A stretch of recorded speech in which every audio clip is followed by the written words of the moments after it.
අපේ රට අද විශාල ආර්ථික අගාධයකට මුහුණ දෙමින් තිබෙනවා.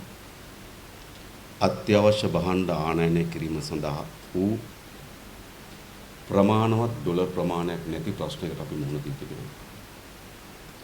අපි අරගෙන තිබෙන ණය අපිට ගෙවා ගන්න බැරි තත්යකට මුහුණ දී තිබෙනවා. එනිසා රටක් හැටියට අපේ රටේ ආර්ථිකයේ විශාලතම බිඳ වැටීමකට අද අපි ජාතියක් හැටියට මුහුණ දීලා තිබෙනවා. මේ ආර්ථික බිඳ වැටීමේ පතුලේ තිබෙන කරුණු අතර අපි දිගින් දිගටම පෙන්වා දෙනු ලැබුවා මහජනයාගේ ධනය කෝටි ප්‍රකෝටි ගණන් මේ හිටපු පාලකයන් සවුන් වටා ගොඩනැගෙන වලලු විසින් හොරකම් කොට ඇති බව. එනිසා අපි මේවා සරලව කිව්වා. රටක් දුප්පත් වී තිබෙනවා. පාලකයන් පොහොසත් වී තිබෙනවා. රට දුප්පත් උනේ කොහොමද කියලා හොයාගන්න පුළුවන් කියලා අපි කිව්වා. පාලකයන් පොහොසත් උනේ කොහොමද කියලා හොයාගත්තා. මේක එදා අපි කුඩා කණ්ඩායමක් කිව්වා. ඒක යම් ප්‍රමාණයක වැඩි වීමෙන් විවිධ බහුජන සංවිධාන කිව්වා. හැබැයි අද රටක් හැටියට සියලු ජනතාව අද කියමින් ඉන්නවා අපේ රටේ මහජනයාගේ දේපල කෝටි ප්‍රකෝටි ගණන් හොරකම් කරපු පාලකයන්ගෙන් මේ යලි පවර ගන්න කියලා. ගෝල් ෆේස් පිටිය ඇතුළු රට පුරා තරුණයන් නැගිටලා කියන්නේ මොකක්ද? පාලකයන් ගෙදර යන්න විතරක් නෙවෙයි පාලකයන් හොරකම් කරපු දේපල යලි පවර ගන්න කියලා. ඒ නිසා අපිට යම් එක සතුටක් නෙවෙයි යම් අපි ගැන යම් ඇගීමක් අපිට තිබෙනවා. ඒ මොකද විටක තනියම විටක කුඩා කණ්ඩායම් විටක තව විවිධ සංවිධාන විසින් ඉදිරිපත් කරන අදහස් අද රටේ සමස්ත ජනතාවම පිළි අරගෙන තිබෙනවා. මේ රටේ මහජනයාගේ දීපල හොරකම් කිරීම තමයි මේ අපරාධ පිටපත තිබෙන ප්‍රධාන ගැටලුව කියලා. ඒ නිසා අපි මීට පෙර මේ කරුණු කිව්වට ඒ තරම් ප්‍රමාණයෙන් මේවා සමාජගත වුණේ නැහැ. ඒ නිසා අපි කල්පනා කරා යලිත් මේ කරුණු පිළිබඳ විශාල සමාජගත කිරීමක් කරගන්න ඕන කියලා.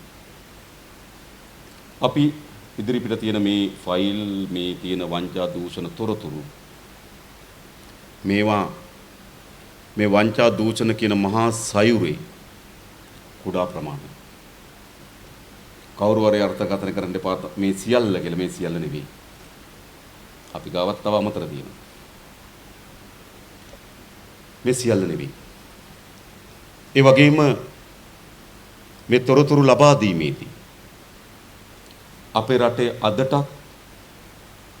මේ රටේ යහපත් අනාගතයක් ප්‍රාර්ථනා කරන රාජ්‍ය නිලධාරීන් ගණනාවක් ඔවුන්ගේ රැකියාව අනතුරේ තබා ගනිමින් මෙම තොරතුරු අපි වෙත ලබා දුන්නා. අපි කෙරෙහි විශ්වාසීත් සහිතව.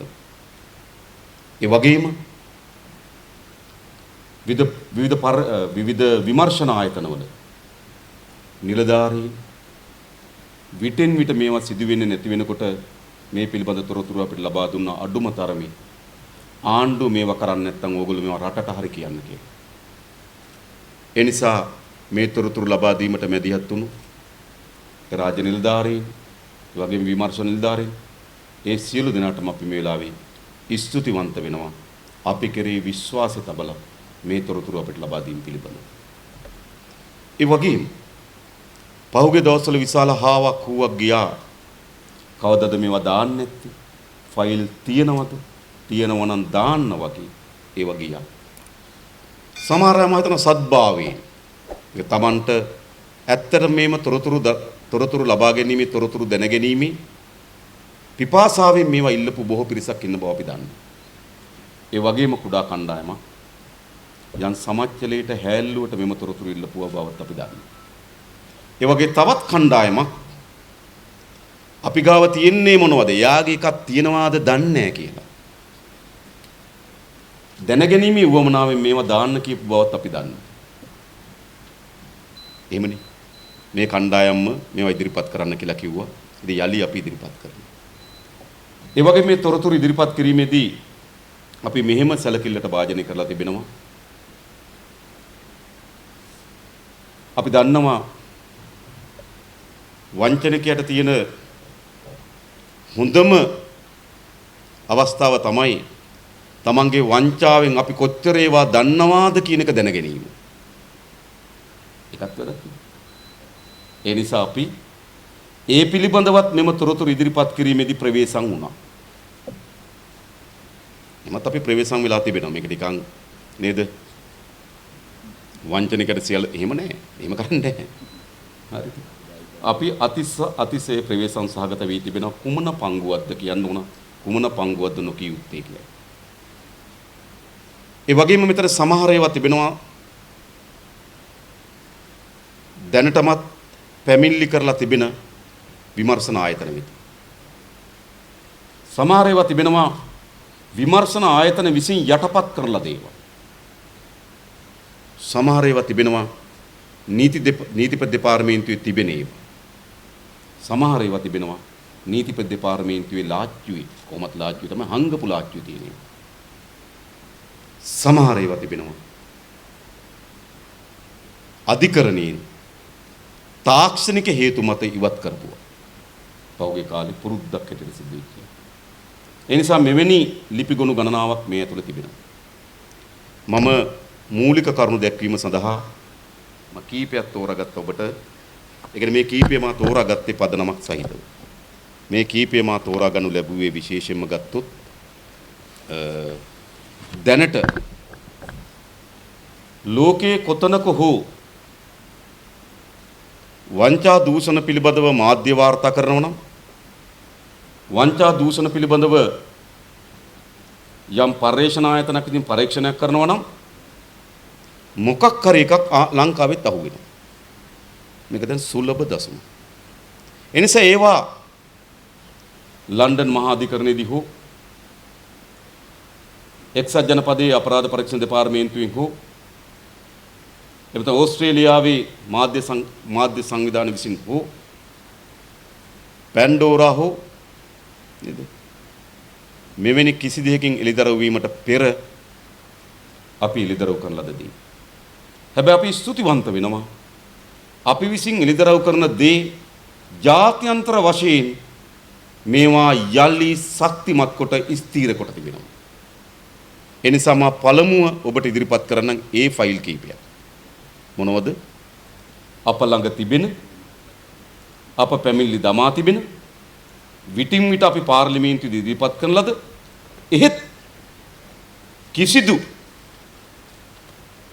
පරීක්ෂණ ක්‍රියාවලියක් ඉදිරියට නොගිය එහෙත් ජාත්‍යන්තරයේදී විවිධ අවස්ථාවල එළිදරව් වූ කරුණු මා එකින් එක ඔබට තෝරා ගන්නම්.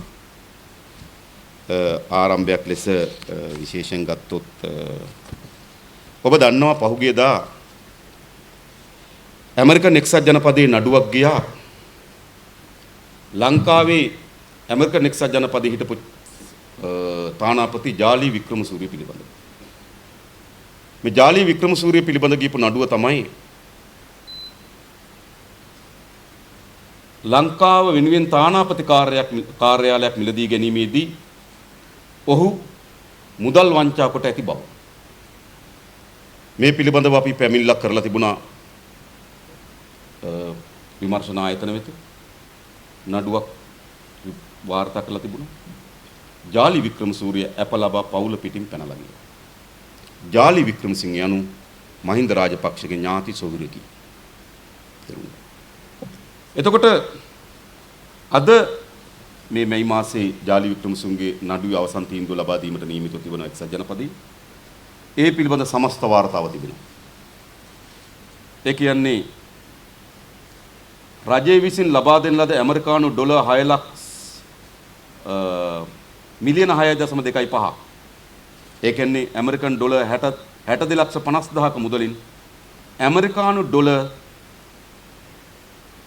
33,20,000ක මුදලක් කොමිස් මුදල් ලෙස පෙන්වා අයථා පරියන්ත කිරීම පිළිබඳව චෝදනා. ඒ කියන්නේ ඇමරිකන් එක්සත් ජනපදයේ තානාපති කාර්යාලය මිලදී ගැනීම සඳහා වෙන් කරන මිලියන 6.2ක් ඒකෙන් ගහලා තියෙනවා මිලියන 3.3ක්. ඒ කියන්නේ 55ක් ගහලා තියෙනවා. මේ ඒ තොරතුරු අද ඇමරිකන් එක්සත් ජනපදයේ අධිකරණයේදී ඔහු පිළිගෙන තිබෙනවා එවැනි කොමිස් මුදලක් ගත්තු බවට. ඔහු පිළිගෙන තිබෙනවා අධිකරණයට. හරිද? මේ අද අපේ රටේ ජනතාවගේ සල්ලි. ඊළඟ ඔයගොල්ලෝ දන්නවා පහුගියදා පැන්ඩෝරා පේපර් හරහා එළියට ආවා. නේද? ඩොලර් මිලියන 160කට ආසන්න මුදලක් තිරුනඩේෂන් සහ නිරූපමා පවුලට හිමිකාරීත්වයේ තිබෙන බව. අපි දිගින් දිගටම අදත් කියනවා. මේ තා පැහැදිලි. අපි දිගින් දිගට පෙන්වා දෙනු ලැබුවා තිරුනඩේෂන්ගේ නමින් තමයි බැසිල්ගේ ගොඩක් දේපල තිබෙන්නේ කියලා. ඒක සමහර අය මට කිව්වා මේක පාර්ලිමේන්තුවේ නැතුව එළිය කියන්න කියලා. එළිය අවස්ථා ගණනාව කිව්වා අදත් කියනවා. අදත් කියනවා. එළිය අවස්ථා ගණනාව කිව්වා අදත් කියන එහෙම තමයි තියෙන්නේ. ඔයගොල්ලෝ දන්නවා සුප්‍රසිද්ධ ගනුදෙනුවක් සිද්ධ වුණා ගින්නිල්වලා කියන ගනුදෙනුව. මේ ගින්නිල්වලා කියන ගනුදෙනුව ඇවිල්ලා අපි ඉන්නවා අමාත්‍යංශ ලේකම්වරු ගණනාව. හිටපු අමාත්‍යංශ ලේකම්වරු. සාමාන්‍යයෙන් අපේ රටේ මැතිවරණයක් වෙලාවකදී මැතිවරණ ප්‍රකාශයට පත් කරාට පස්සේ සියලු අමාත්‍යංශවල මිලදී ගැනීම වියදම් අත්‍යවශ්‍යව හැර සියල්ල නතර කරනවා. එහෙමනේ අශෝක පිරිස් මහත්මයා. සාමාන්‍යයෙන් නේද? ඒ කියන්නේ මැතිවරණ ප්‍රකාශයට පත් කරාට පස්සේ අත්‍යවශ්‍ය ගනුදෙනු හැර සියල්ල නතර කරනවා. හැබැයි එසේ තිබියදී වාරි මාර්ග අමාත්‍යංශ ලේකම් අයිවන්ද සිල්වා කියන මහත්මයා විසින් ඒ වෙලාවේ වාරි මාර්ග ඇමති නිමල් සිරිපාල් සිල්වා 2014 12/24 ඒ කියන්නේ කවද්ද? ඡන්දේ ජනවාරි 8 මේ 2015 මිලියන 1000ක් චීන සමාගමක් වෙත ලබා දෙනවා. 2015 1/1 2015 ජනවාරි මාසේ 1 වෙනිදා මිලියන 2009ක් එම සමාගමට නැවත ලබා දෙනවා. 2015 1/6 ඡන්දේ අනිද්දා අද මම දන්නේ රජ කාර්යාලය ඇරලා තියෙනවා කියලා. හරිද? මිලියන 1003ක් ලබා දෙනවා. මේ ඔක්කොම ගත්තාම මිලියන 4100. එක පස් පිටල්ලක් කපලා නැහැ. කාටද මේ මුදල් ලබා දුන්නේ? මේ මුදල් ලබා දුන්නේ චයිනා නැෂනල් මර්චරි කියන සමාගම. මේ සමාගම තමයි සල්ලි ලබා දුන්නේ. ඒ සමාගමේ තිබෙනවා හොන්කොන් වල account එකක්. නාගාව accounts numbers මේ ෆයිල් එකේ තියෙනවා. හොන්කොන් වල තියෙන account එකෙන් මුදල් වගේක් නිදහස් කරනවා රූත් ඉන්ටර්නැෂනල් කියන සමාගමට. ඒකත් හොන්කොන් වල තියෙන account එක. ඒකට විටින් විට නිදහස් කරලා තියෙනවා ඩොලර් මිලියන 5ක්. ඩොලර් මිලියන 5ක්. එතකොට වාරි මාර්ග අමාත්‍යංශයෙන් කඩිමුඩියේ චීන සමාගමට සල්ලි දෙනවා. එම චීන සමාගම විටින් විට ඩොලර් මිලියන 5ක් රූත් ඉන්ටර්නැෂනල් කියන කම්පැනි එකේ account එකට වමාරු කොට තිබෙනවා. ඒ කම්පැනි කාගේ? ඒ කම්පැනි එක තිරුනඩේෂන්. ඒ කම්පැනි එකෙන් මෙහි කොල්ලුපිටියේ පිහිටි ශ්‍රී ලංකාවේ බැංකුවක් වෙත සල්ලි එවනවා. ඒ ශ්‍රී ලංකාවේ තියෙන බැංකුවේ ගිණුමෙන් සල්ලි වියදම් කරලා තිබෙනවා මල්වානේ ඉඩම ගන්න. මල්වානේ ඉඩමක් ගන්නවා. ඒ ඉඩම ගන්න කොල්ලුපිටියේ බැංකු ශාඛාවේ මුදල් වියදම් කරනවා. ඒ බැංකු ශාඛාවට රූත් ඉන්ටර්නැෂනල් කියන සමාගමේ account එකකින් සල්ලි එනවා තිරුනඩේෂන්ගේ. ඒ සමාගමට චීන මර්චන්ට් කම්පැනිෙන් සල්ලි එනවා. චීන මර්චන්ට් කම්පැනියට වාරි මාර්ග අමාත්‍යංශයෙන් කඩිමුඩියේ ඡන්දේ කට උඩ තියාගෙන සල්ලි දෙනවා. මොකද කියන්නේ? මෙන්න මේ ධනය තමයි පැන්ඩෝරා වලින් එළියට එන්නේ. ඊළඟ ඔබලා දන්නවා පහුගිය දවස්වල ලන්ඩන් මහාධිකරණයේ නඩුවක් ගියා එංගලන්තයයි ප්‍රංශයයි ඇමරිකන් එක්සත් ජනපදයේ එකතු වෙලා පරීක්ෂණයක් කරා ප්‍රංශ එයාබස් සමාගම එක් එක් රටවල් වලට එයාබස් මිලදී ගැනීම සඳහා බලපෑම් කරමින් වැඩිපුර මිලදී අරගෙන තියෙනවා කියලා පරීක්ෂණයක් ගියා ජාත්‍යන්තර පරීක්ෂණයක්. ඒ ජාත්‍යන්තර පරීක්ෂණයේ ලන්ඩන් මහාධිකරණ නඩුවක් ගොනු වුණා. මේක අපි මීට පෙර අවස්ථා ගණනාවකදී කිව්වා. මට මතකයි මම එක අවස්ථාවකදී කිව්වා මේ යාබස් මිලදී ගන්න එයා ලංකා අධ්‍යක්ෂ මණ්ඩලය රැස්ුණේ. ඒ කියන්නේ අපිත් ප්‍රංශ බස් සමාගමේ යාබස් අරගෙන ගිවිසුමක් අත්සන් කරනවා. ඒ යාබස් සමාගමෙන් අපි ගිවිසුම අත්සන් කරන්නේ අත්සන් කිරීමේ එකඟතාවයේ එයා ලංකා සමාගමේ අධ්‍යක්ෂක මණ්ඩල රැස්වීම තියන්නේ ඒ තීන්දුවගත් රැස්වීම තියන්නේ චමල්ගේ නිල නිවසේ බත්තරමුල්ලේ. මොකද ඔහුගේ පුතා එම අධ්‍යක්ෂ මණ්ඩලයේ සමාජිකයෙක්. හරිද? මේකදී එකඟතාවයකට එනවා සාමාන්‍යයෙන් මිලදී ගන්න මාගව තිනික වාර්තා දෙකක්. එකක් ලන්ඩන් මහාධිකරණයේ නඩු වාර්තාව තිබෙනවා. ඊළඟ ගත්තොත් විශේෂයෙන් ගත්තොත් මෙම බස් මිලදී ගැනීම සඳහා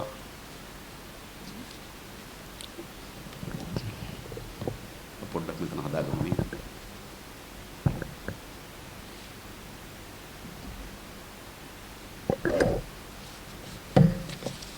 මෙම බස් මිලදී ගැනීම සඳහා එයා බස් මිලදී ගැනීම සංකල්පතාවයක්.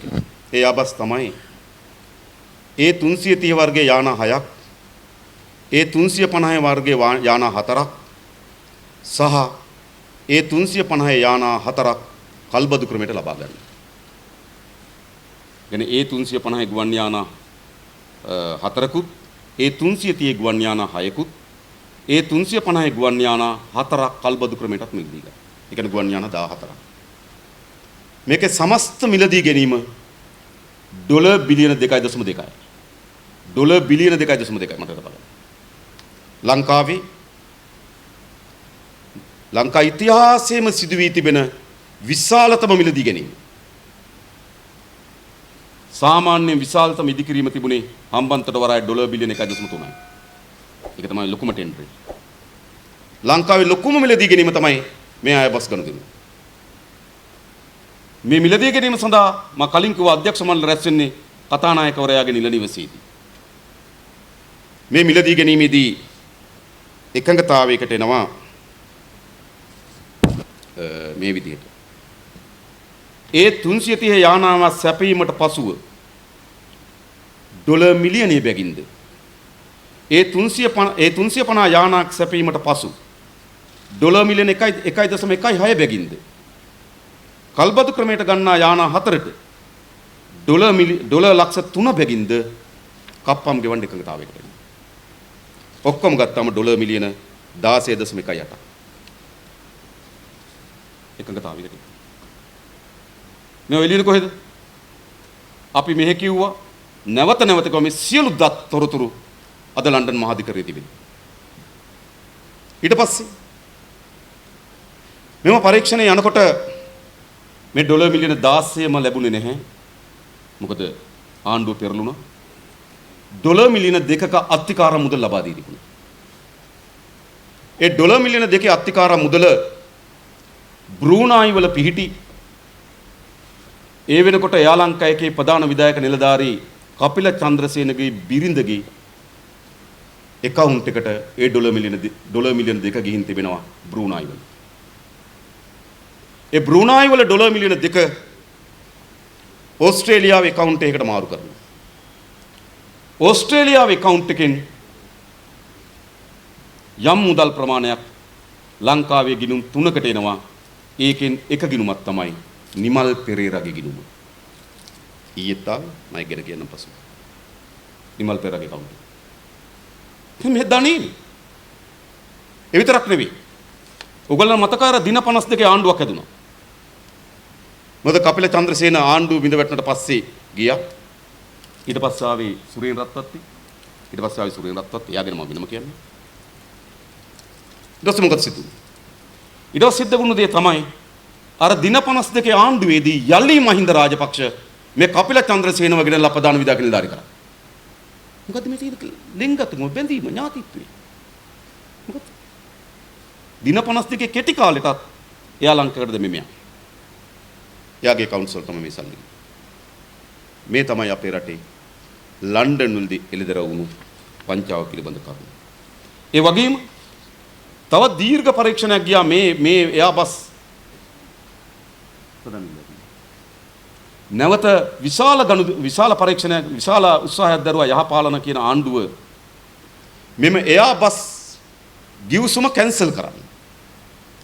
මිලදී ගත්ත ඒගොල්ලෝ කිව්වා මේක අපිට බරයි. මේක දරා ගන්න බෑ.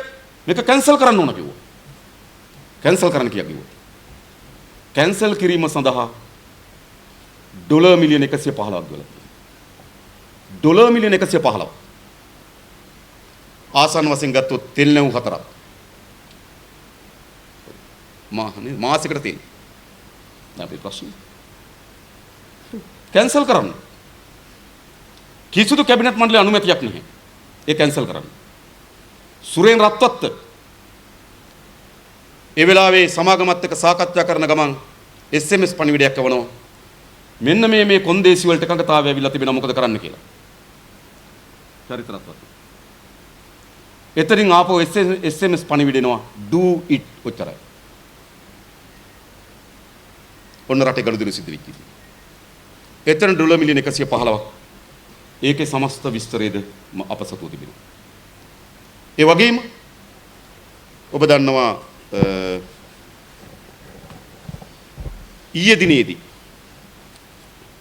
ඔබ දන්නවා ඕස්ට්‍රේලියාවේ ඖෂධ සමාගමක් වෙත හම්බන්තොට වරායේ හම්බන්තොට මහරෝහලේ වෛද්‍ය උපකරණ සහ යටිතල පහසුකම් ලබා දීම වෙනුවෙන් ඩොලර් මිලියන 15යි ගණනක් ඒ සමාගම අරන් තිබෙනවා. හැබැයි ඒව නිසි පරිදි යොදවා නැති බව පරීක්ෂණයක් මාධ්‍යවේදී විසින් දරුවක් කරා. ඊට පෙර අපේ වසන්ත සමරසිංහ සහෝදරයා පැමිණිල්ලක් දැම්ම අපරාධ පරීක්ෂණ දෙපාර්තමේන්තුවට ඔය FCID එකට පැමිණිල්ලක් දැම්මා. කොටුවේ අර ටෙලිකොම් එක ඉදිරිපිට තියෙන අක්කර 4යි පර්චේස් 24 අක්කර 4මාරක් අතර භූමියක් ක්‍රිස් කියන සමාගමකට පවරා දුන්නා හොටෙල් සංකීර්ණයක් ඉදි කරන්න. ඔබට මතක ඇති ඒ කාලේ ලොකු සාකච්ඡාවක් ගියා. අර මන්දනා ඉස්මායිල් කියන මාධ්‍යවේදිනිය පැහැර ගන්න යන්න ආවේ. එම ක්‍රිස් ගනුදෙනුවේ සමහර තොරතුරු ඈගාව තිබෙනවා. ඒ සඳහා කියලා ලොකු රාවයක් ගියා මතක ඇති. 2014 වගේ වකවානුව. ඔන්න ක්‍රිස් ගනුදෙනුව පිළිබඳව අපේ වසන්ත සමරසිංහ සහෝදරයා පැමිණිල්ලක් කළා. ඒ පැමිණිල්ලට අනුව විමර්ශනයක් ක්‍රියාත්මක වුණා. ඒ විමර්ශනයේදී තමයි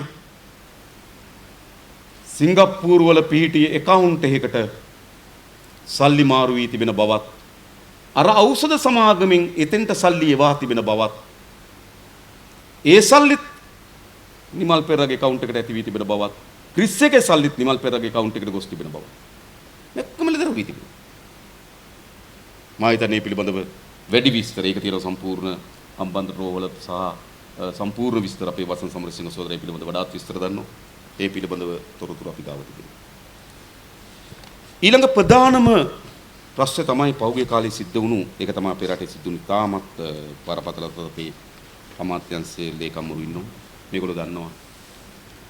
අපේ රටේ මිලදී ගැනීම සහ ඉදිකිරීම පිළිබඳව සාමාන්‍යයෙන් තිබුණා ඒවා කරන්නේ කොහොමද කියලා රෙගියුලේෂන් තිබුණා. ඒ කියන්නේ නැෂනල් ප්‍රොකියුමන්ට් ඒජන්සි එකක් තිබුණා. ජාතික ප්‍රසම්පාදන ඒජන්සි ආයතනයක් තිබුණා. මේ ආයතන විසින් තමයි මේ ප්‍රසම්පාදන ක්‍රියාවලිය කරේ. හැබැයි 2011 දී මේ ප්‍රසම්පාදන ක්‍රියාවලිය වෙනස් කරා. මේ ප්‍රසම්පාදන ක්‍රියාවලිය වෙනස් කරලා අපේ රට අලුතින් ඇතුල් කරනවා unsolicited කියන සංකල්පය. ඒ කියන්නේ කැමැත්ත ප්‍රකාශ කරලා යෝජනාවක් අරගෙන ඉන්න පුළුවන්. මුකුත් ඕනේ. ඔබට පුළුවන් ව්‍යාපෘතියක් හොයාගෙන සල්ලි හොයාගෙන ගිහිල්ලා ආණ්ඩුවට කියන්න මෙන්න මේ ව්‍යාපෘතිය කරමු මෙන්න සල්ලි. ඒක ඒ කියන්නේ අපේ අවශ්‍යතාවයන් සඳහා වෙනද අපි ටෙන්ඩර් පටිපාටියේදී කරන්නේ අපිට අවශ්‍ය වෙන ව්‍යාපෘතිය තෝරාගෙන අපි අවශ්‍ය ව්‍යාපෘතිය වෙනුවෙන් ටෙන්ඩර් කැඳවුණා. ඒක තමයි සාමාන්‍ය ක්‍රියාවලිය. හැබැයි 2011න් පස්සේ ක්‍රියාවලිය දියත් වුණා අවශ්‍යතාව නෙවෙයි ඒජන්සියකට පුළුවන් නැවිල්ලා මෙන්න අපි හම්බන්තොට වරාය හදන්න සැලසුම් කරලා තිබෙනවා. මෙන්න යන මුදල මෙන්න අපි යන මුදල හොයාගන්න ආකාරය මෙන්න ඇස්තමේන්තු මුදල කියලා ඉල්ලීමක් කරන්න පුළුවන්. අපේ රටේ ගොඩාක් ව්‍යාපෘති අපි හදන ලද ජාතික ආර්ථික සැලැස්මකට අනුව සිදුවෙච්ච ඒවා නොවේ.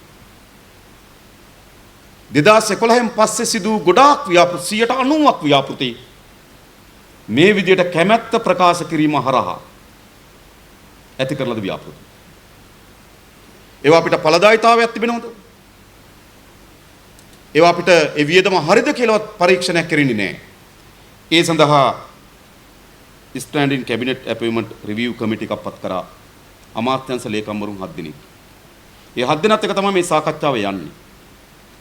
පහුගිය කාලෙ වෙනකොට ඒ ආයතන ඒ සඳහා ඇවිල්ලා තිබුණා යෝජනා 298ක්. මේ යෝජනා 298න් යෝජනා 62ක් අනුමත කරා.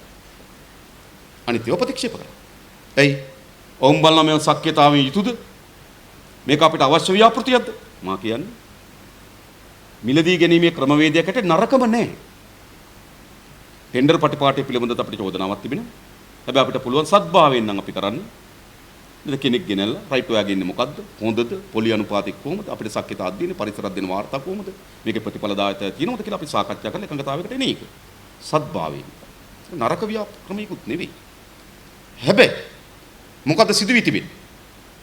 අර ප්‍රතික්ෂේප කරලා ඒ වගේ අපේ රටේ අලුත් සංකල්පයක් හැදුනා. කැබිනට් මණ්ඩලයේ අනුමැතිය හරහා ඕන එකක් කරන්න පුළුවන්. ඕන එකක් කරන්න බෑ. දැන් සංකල්පයක් තියෙනවා. මම දැන් ගොඩක් තැන් වල කියනවා මේ කැබිනට් මණ්ඩලයේ අනුමැතිය තියෙනවනේ. ඒ කැබිනට් මණ්ඩලයේ අනුමැතිය තිබ්බ කියලා මොකද? කැබිනට් මණ්ඩලයට එවැනි අනුමැතියින් කරන්න පුළුවන්කම තිබෙන හදිසි මිලදී ගැනීම සඳහා. එමුනා සුකුමත් හදිසි මිලදී ගැනීම සඳහා. සුනාමියක් එනකොට හදිසියේ කූඩාරම් ටිකක් අවශ්‍ය වෙනවා නිවැසියන්ට. අපි ඒ වගේ වෙලාවට කැබිනට් එකෙන් අප්‍රූවල් එකක් ගන්නවා. නිසි මිලදී ගැනීමේ පටිපාටි අනුගමනය කරොත් අපිට ඒකට බහඬ සපයා ගන්න බැරි වෙන නිසා. හැබැයි මෙතන සිද්ධ වෙන්නේ එහෙම නෙමෙයි. මේ කිසිවක් හදිසි මිලදී ගැනීම නෙමෙයි. මේක ASCII තමයි අපේ රටේ මහ ජනයාගේ ධනෙ කෝටි ප්‍රකෝටි ගණන් ගලාගෙන ඉපු මාවත. මාගාව තිබෙනවා මේ ව්‍යාපෘති 51ක්. මේ ව්‍යාපෘති 51ම ඒ විදිහට ආපු ව්‍යාපෘති. මම උදාහරණයකට කිව්වොත් නැගෙනහිර දුම්රිය මාර්ගය නැවත ගොඩනැගීම. ඕස්ට්‍රේලියාවේ යුනික්‍රෙඩිට් බැංකුව යුරෝ මිලියන 9.8යි. ඒකත් ඒ විදිහට කැබිනට් එකෙන් අනුමත කළ දීපු එක. දුම්රිය බලවේග කට්ටල 13ක් මිලදී ගැනීම. ඩොලර් මිලියන 102යි. ඒකත් ඒ විදිහට දීපු එක. මාතර කතරගම දුම්රිය මාර්ගයේ මාතර බෙලියත්ත කොටස ඉදිකිරීම. ඩොලර් මිලියන 278යි. ඒකත් ඒ විදිහට දීපු එක. ආපදා කළමනාකරණ හදිසි ප්‍රතිචාර ප්‍රවර්ධන කිරීමේ වැඩසටහන. අය කමක් නැහැ කිව්වා. ආපදා කළමනාකරණ ආපදාව. කිරිදෙනු නානයන කිරීම. ඒකත් එහෙම. හදිසි පැටව ගහයිද දැන් ඊට කලින් කියන. ඩොලර් මිලියන 12.9. ඒක වෙනම වාර්තාවක් තියෙනවා. මේ කිරිදෙනු අරගෙන මොකක්ද මේ කියලා වෙනම ෆයිල් එකක් තියෙනවා. පුත්තලම ගල්ලංගුරු බලාගාරයේ 1 2 3 ආදියර ඩොලර් මිලියන 1346යි. ඒ ඔක්කොම එහෙම සිද්ධ වුණා. මේ සමස්තයකට මේ සමස්ත එකතුව ඩොලර් මිලියන 7918යි. යුරෝ මිලියන 455යි. පවුන් මිලියන 45යි. ඉතින් ඩොලර් මිලියන 8000කට ආසන්න ප්‍රමාණයක්. පවුන් මිලියන 45කට ආසන්න ප්‍රමාණයක්. යුරෝ මිලියන 455කට ආසන්න ප්‍රමාණයක්. මෙන්න මේ විදිහට තමයි ගනුදෙනු සිදු වී තිබෙන්නේ. විගණන දෙපාර්තමේන්තුව විසින් එක ගනුදෙනුවක් ඒ පිළිබඳ අධ්‍යයනය කරලා තිබුණා කටුනායක හයිවේ එකේ. කටුනායක හයිවේ එකට 2003 දී ඉංජිනේරු සැලැස්ම හැදුවා. නමුත් ඒක අතරමඟ නතර වුණා. 2008 දී මේ විදියට ප්‍රදානය කරා. 2003 2003දී ඉංජිනේරු සැලැස්මේ වියදමට අනුව 437යි. 4 ගුණයකටත් වඩා වැඩි ප්‍රමාණයකින් වැඩි වුණා 2008 වෙනකොට. සාමාන්‍යයෙන් 2003 ඉඳන් 2008 වෙනකොට සාමාන්‍යයෙන් වැඩි වී හැකි උපරිම උනොත් දෙගුණයකි අවුරුදු 5කට. සාමාන්‍ය ගුණ. මේ කාලේ නම් වෙනස් නේ උද්දමනේ උඩ නේද? නම් සාමාන්‍ය ගත්තොත් අවුරුදු 5කට දෙගුණයක් වැඩි වෙන්නේ නැහැ. හැබැයි අපි හදපු සැලැස්මත් එක්ක අපේ ඉංජිනේරුවන් දේශීය සැලසුම්කරුවන් විසින් සකස් කරපු මිල එක්ක සංසන්දනය කරලා බලනකොට 437ක වැඩිවීමක් තියෙනවා 2018 කටුනායක හයිවේ එක දෙනකොට. ඒක වෙන්න බෑ. ඒ කියන්නේ මොකද්ද? ඒකෙන් හරිය අඩකට වඩා මුදල් අපතේ ගලාගෙන ගොස් තිබෙනවා. එනිසා ඒ පිළිබඳව මම කියන්නේ හැදුවේ මේක තමයි බරපතලම ප්‍රශ්නේ. ඩොලර් මිලියන 7900 ගන්නකුත් යුරෝ මිලියන 455කුත් පවුන්ඩ් මිලියන 45කුත් මේ විදිහට ගනුදෙනු කරලා තිබෙනවා. එතකොට මේක තමයි ප්‍රධානම මා දැන්ට එළිදරව් වෙමින් තිබෙන බරපතල කරුණු ටික. හැබැයි මෙතනදලා ෆයිල් ගණනාවක් මීටත් වඩා වැඩි ඒවා තිබෙනවා. මා මේ කලින්ම කිව්වේ ජාත්‍යන්තරේ ඊට අමතරව තව ජාත්‍යන්තර එකක් එළිදරව් වුණා මේතකදී. සුබේරු කියන ඇමරිකන් එක්සත් ජනපදයේ CIA නියෝජිතය අත්අඩංගුවට ගත්තා. ඔහු ඩොලර් මිලියන 12 ගණනක් උපයාගත්තේ කොහොමද කියලා උට පැහැදිලි කරන්න බැරුව. ඔහු දැන් අවුරුදු 12කට හිරේ ඉන්නේ. ඇමරිකන් එක්සත් ජනපදයේ CIA නියෝජිතය අවුරුදු 12කට හිරේ ඉන්නවා. එයාගේ ගිණුම් පරීක්ෂා කරගෙන යනකොට අජිත් නිවාඩ් කබ්‍රාල් මහ බැංකුවේ අධිපතිවරයා හැටියට ඔහුට ගෙවලා තියෙනවා ඩොලර් මිලියන 6.5. ලංකාවේ ප්‍රතිරූපයේ ඉහළ නැන්වීම වෙනුවෙන් එක්සත් ජනපදයේ. ඔහුත් හිරේ. හරනම් කබ්‍රාලුත් හිරේ යන්න ඕන. නීතිය නම්. නමුත් එහෙම වෙන්නේ. එතකොට මොකද උනේ? එහෙ පරීක්ෂණයේදී එළිදරව් වුණා. එහෙ පරීක්ෂණයේදී එළිදරව් වුණා. සුබේරු පිළිබඳ පරීක්ෂණ ඉස්සරහට යන එළිදරව් වුණා. එයාගේ ගිණුම් පරීක්ෂා කරන එළිදරව් වුණා. මොකද්ද? අජිත් නිවාඩ් කබ්‍රාල් මහ බැංකුවේ අධිපතිවරයා ලෙස ඩොලර් මිලියන 6.5ක් සුබේරුට ගෙවා තිබෙන බවත් ඇමරිකන් එක්සත් ජනපදයේ කියනවා ඒවා ලංකාවේ ප්‍රතිරූපයේ ප්‍රවර්ධනය කිරීම සඳහා යොදවා නැති බවත්. එකක් කියන මේ පරීක්ෂණයේදී. හරිනම් මේව කරන්න ඕන මෙහි නේද? ඒ නිසා හරි පැහැදිලි. අද ජාත්‍යන්තරයේ කොතනද එකක් එළිදරව් වෙන්නේ? පැන්ඩෝරා පේපර්ස්ද?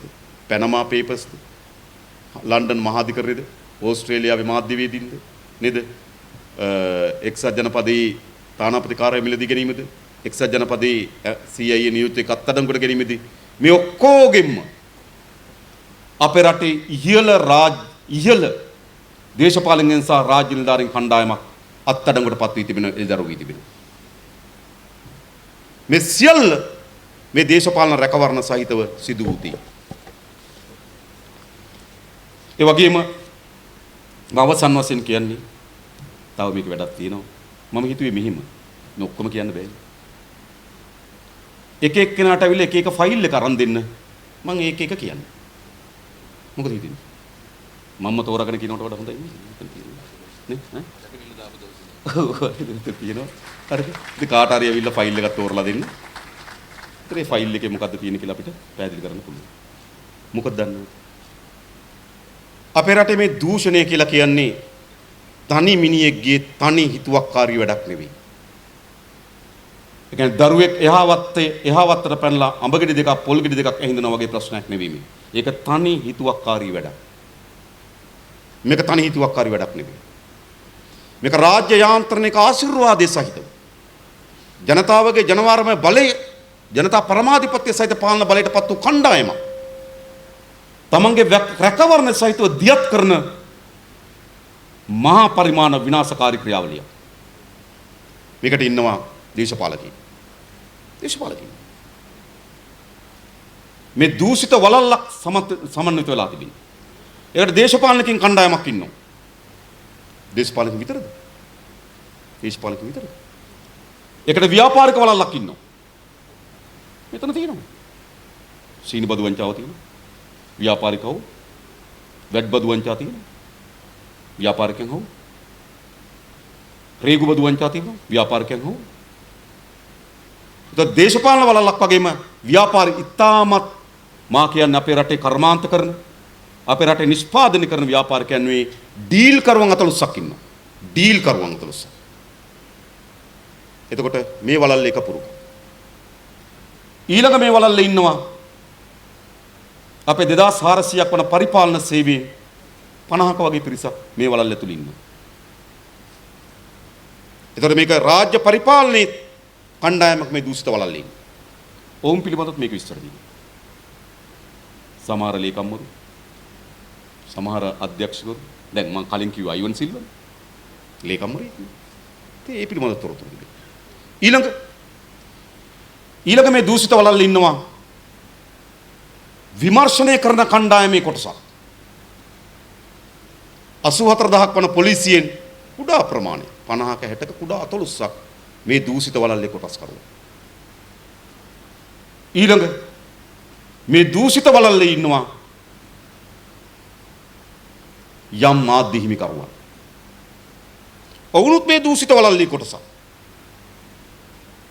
ඒකත් මට වඩා මාධ්‍ය විද්‍යාවකන් දන්නවා ඒක. දූෂිත වලල්ලේ කොටස.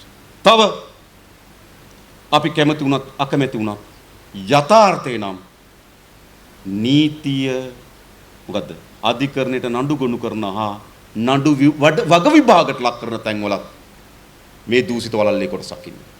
ඇත්ත මේක. නේද? මම ප්‍රවේශමේ වචනේ පාවිච්චි කරන්නේ. හරිද? ඔයගොල්ලෝ තේරෙනවද මොකද කියන්නේ කියලා? මේක තමයි දූෂිත වලල්ල. તો දේශපාලන අධිකාරිය ආණ්ඩුවක් මාරු වුණාම මොකද වෙන්නේ? දූෂිත වලල්ල චුට්ටක් හෙල්ලෙනවා. චුට්ටක් හෙල්ලෙනවා. හෙල්ලිලා අලුත් කණ්ඩායමක් වෙලා ස්ථාවර වෙනවා. ව්‍යාපාරික වලල්ල මොකද වෙන්නේ? ඒක චුට්ටක් හෙල්ලෙනවා. හිටපු අය ටිකක් එළියට වැටෙනවා. අලුත් ටිකක් ඇතුල් වෙනවා. හිටපු අයමත් ඉන්නවා. බලන්න හොඳ කල්පනා නම් ගම් එක කියන්න පුළුවන්. ඒ දූෂිත වලල්ල නැවත ශක්තිමත් වෙන මාස දෙකක් ඇතුළත. ඒ නිසා තමයි ජනවාරි මාසේ 8 වෙනිදා 2015 මෛත්‍රීපාල මහත්තයා ජයග්‍රහණය කරාට පස්සේ ජනවාරි මාසේ 9 වෙනිදා මෛත්‍රීපාල සිරිසේන මුණ ගැහෙනවා ඇවන්ගාඩ් මුදලාලි. වජිර අබේවර්ධන එක්කයි යන්නේ. අරක චුට්ටක් හෙල්ලෙනවා ආයේ සමහර අයගේ සමන්විත වෙනවා. ඒ වලල්ල හැදෙනවා. ඊළඟට රාජ්‍ය නිලධාරීන් චුට්ටක් හෙල්ලෙනවා. සමහර අය මොකද කරන්නේ? සාමාන්‍ය කතාවක් තියෙන ටයි එක මාරු කරනවා. ඉතින් මේක හරි ජනප්‍රිය කතාවක් නේ.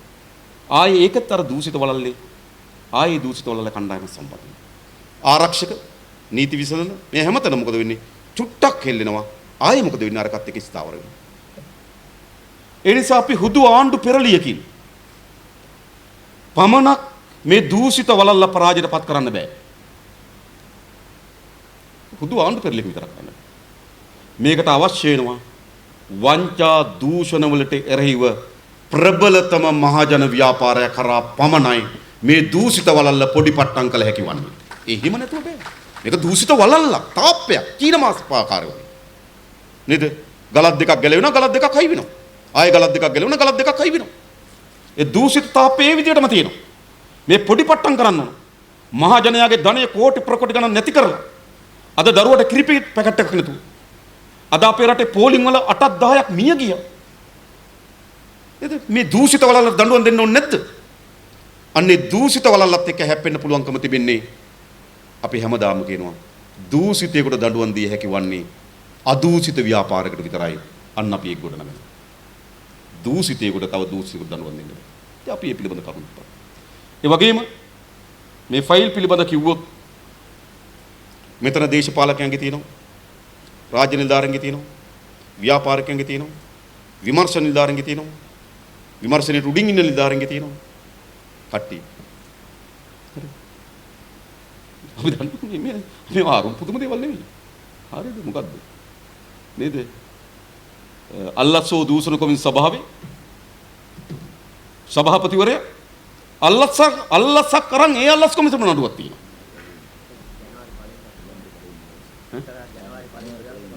ඔව් ජනවාරි 1 වෙනිදා දාපු නඩුව පැමිණිල්ලක් අපි. ඒ කියන්නේ අල්ලස්සෝ දූෂණ කොමිස් සභාවේ සභාපතිවරයා නමත් අවශ්‍යයි. බාලපට වෙන්නේ.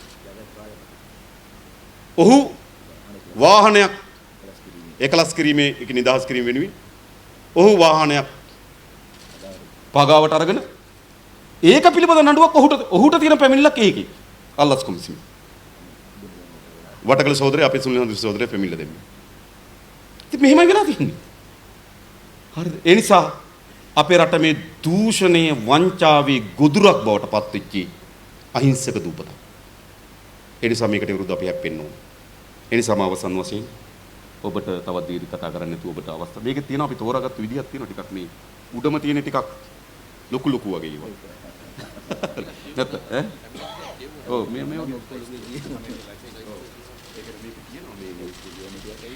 ටිකක් ගොඩක් තියෙනවා. ඒ කියන්නේ මේ ගොඩක් තියෙනව නේද? කිසි ගන්නක් තියෙනවා.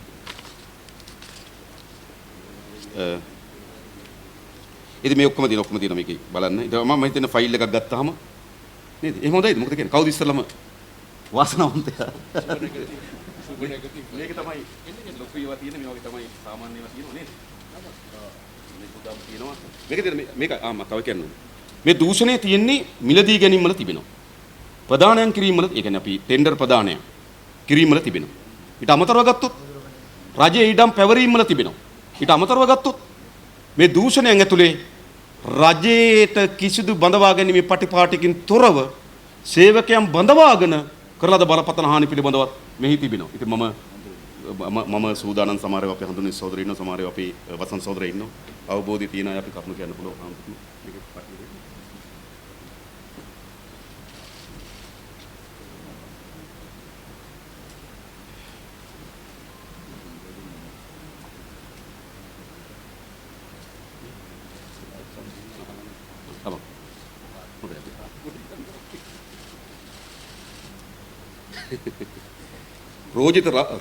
යෝසිත රාජපක්ෂගේ ඉඩම් ලැයිස්තුව අපි හඳුනනවා. ඉතින්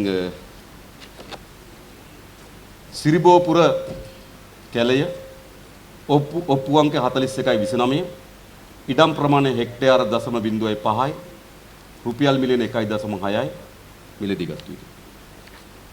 ඒ වගේම සිරිබෝපුර කැලය ඔප්පු අංක 41.30 රුපියල් මිලියන 1.6කට ගත්තු මිල. දන්නවද ඉඩම් ඔප්පු ලියනකොට නේද? සිරිබෝපුර කැලය ඔප්පු අංක 41.32 මිලියන 1.6 ඉඩම. ඕබි ට්‍රක් රථය රුපියල් මිලියන 80යි. බත්තර මුල්ල ලිපිනේ CSN නාලිකාව පිහිටි ගොඩනැගිල්ල රුපියල් මිලියන 200යි. PV 77යි 114 යටතේ සමාගම් රෙජිස්ට්‍රාර් කාර්යාලය ලියාපදිංචි කර ඇති 336 ඩෙන්සිල් කොබ්බෑකඩ මාත බත්තර මුල්ල ලිපිනේ 8 කාල්ටන් ස්පෝර්ට්ස් නෙට්වර්ක් ආයතනයේ සතු සියලුම චංචල හා නිශ්චල දීපල හා විකාශන කර සඳහා භාවිත කරන සංඛ්‍යාත මිලියන 235යි. නීතිඥ ප්‍රසිද්ධ නොතාරිස් DSB පෙරරා විසින් ලියා සහතික කරන ලද ඔප්පු අංක 22.85 දරන 219 ඇලයිරා 0.1 ස්ටැන්ලි තිලක රත්න මාවත නොගේගොඩ ලිපිනේ පිහිටි ඉඩම් කෑල්ල මිලියන 138යි. ඊනෝ කොටස් ඉදලා 2014 2 වන දින මිලදීගෙන නැති ඔප්පු අංක 41.07 දරන හම්බන්තොට දිස්ත්‍රික්කයේ මාගම්පත්තු ප්‍රාදේශීය ලේකම් කාර්යාලය සාලිපුර ග්‍රාම සේවා වසමේ සිරිගෝපුර කැලේ නැමැති රුපියල් මිලියන 1.6ක් වටිනා ඉඩම 2014 5 11 වන දින මිලදී ගනු ලැබූ 41.33 දරන හම්බන්තොට දිස්ත්‍රික්කයේ ඉඩම තර තියෙන හම්බන්තොට ප්‍රාදේශීය ලේකම් කාර්යාලයේ මාවඩම ග්‍රාම සේවා වසමේ සියඹලා ගත කොටුව සියඹලා වන්දම ඉඩමේ රුපියල් මිලියන 2ක් වටිනා ඉඩම. ඉතින් මේකේ මේ තියෙන ඉඩම් ලැයිස්තු තියෙන සම්පූර්ණ මගේ දැන් 31ක් වගේ තියෙන ස්ථාන කීපයක ඔහුගේ නමින් සහ ඔහුගේ ආච්චිගේ නමින් ඉඳලා. හරි එතකොට ඒක ඇත්තටම මේක තව අමතර වශයෙන් තියෙනවා මේ කාල්ටන් නෙට්වර්ක් සමාගම සම්බන්ධ කරපු සමස්ත පරීක්ෂණේ වාර්තාව තිබෙනවා. ඒතර මේක ඉඩම නාගරික සංවර්ධන අධිකාරියට අයිති ඉඩමක්. මේ ඉඩම නාගරික සංවර්ධන අධිකාරියෙන් පවරා දෙනු ලැබුවේ රාජපක්ෂ පදනමට. රාජපක්ෂ පදනම පුණ්‍ය ආයතනයක් හැටියට තමයි ලියාපදිංචි කරලා තිබුණේ. ඒතර පුණ්‍ය ආයතනක ඉඩම් කොහොමද පුණ්‍ය ආයතනයක් වෙනුවෙන් ඒකත් වැරදි. උදේ නාගරික සංවර්ධන අධිකාරී ඉඩම් රාජපක්ෂ පවුලට බත්තර මුල්ල ඔයගොල්ලෝ දන්නවා පරිසර අමාත්‍යාංශයේ තියෙන තැන නේද? ඒ ඉඩම පවරා දුන්නා පුණ්‍ය කටයුතු සඳහා රාජපක්ෂ පදනම. તો පුණ්‍ය කටයුතු සඳහා ලබා දීපු ඉඩම අන්තිමේදී මොකද වෙන්නේ? ඒකේ තමයි කාල්ටන් ටීවී නාලිකාව නේද? CSN කියන ටීවී නාලිකාව ආරම්භ කරන්නේ. ඒකේ ඉඩමේ වටිනාකම හිතන මිලියන 200ට වඩා ඉක්මවා යනවා. මේව තමයි රජයේ දීපල පාවිච්චි කළේ. මේ පිළිබඳව පරීක්ෂණ වාර්තාව සම්පූර්ණ තිබෙනවා. ඒ වගේම CSN නාලිකාව ඉදිකිරීම සඳහා CSN නාලිකාව ආරම්භ කිරීම සඳහා දරන ලද වියදම් කොහෙද? ඒ වියදම් උපයාගත්තේ කොහොමද? උපයා ගන්න සමත් වුණාද නැද්ද කියන කරුණු පිළිබඳව මේකේ සමස්ත වාර්තාවක් තිබෙනවා. ඒ නිසා මේක හරි පැහැදිලි මුදල් විසුද්ධිකරණ පනත යටතේ නඩු පවරන්න පුළුවන්. ඒ නිසා ඒ පිළිබඳ තමයි ඒ ෆයිල් එකේ තියෙන තොරතුරු තිබෙන්නේ. තව කවුද?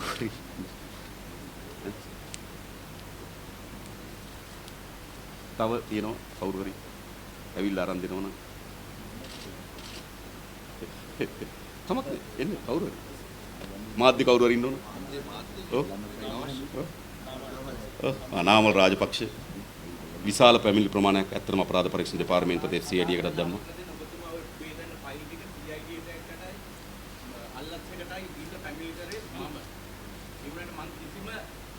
කෝකද කෝකද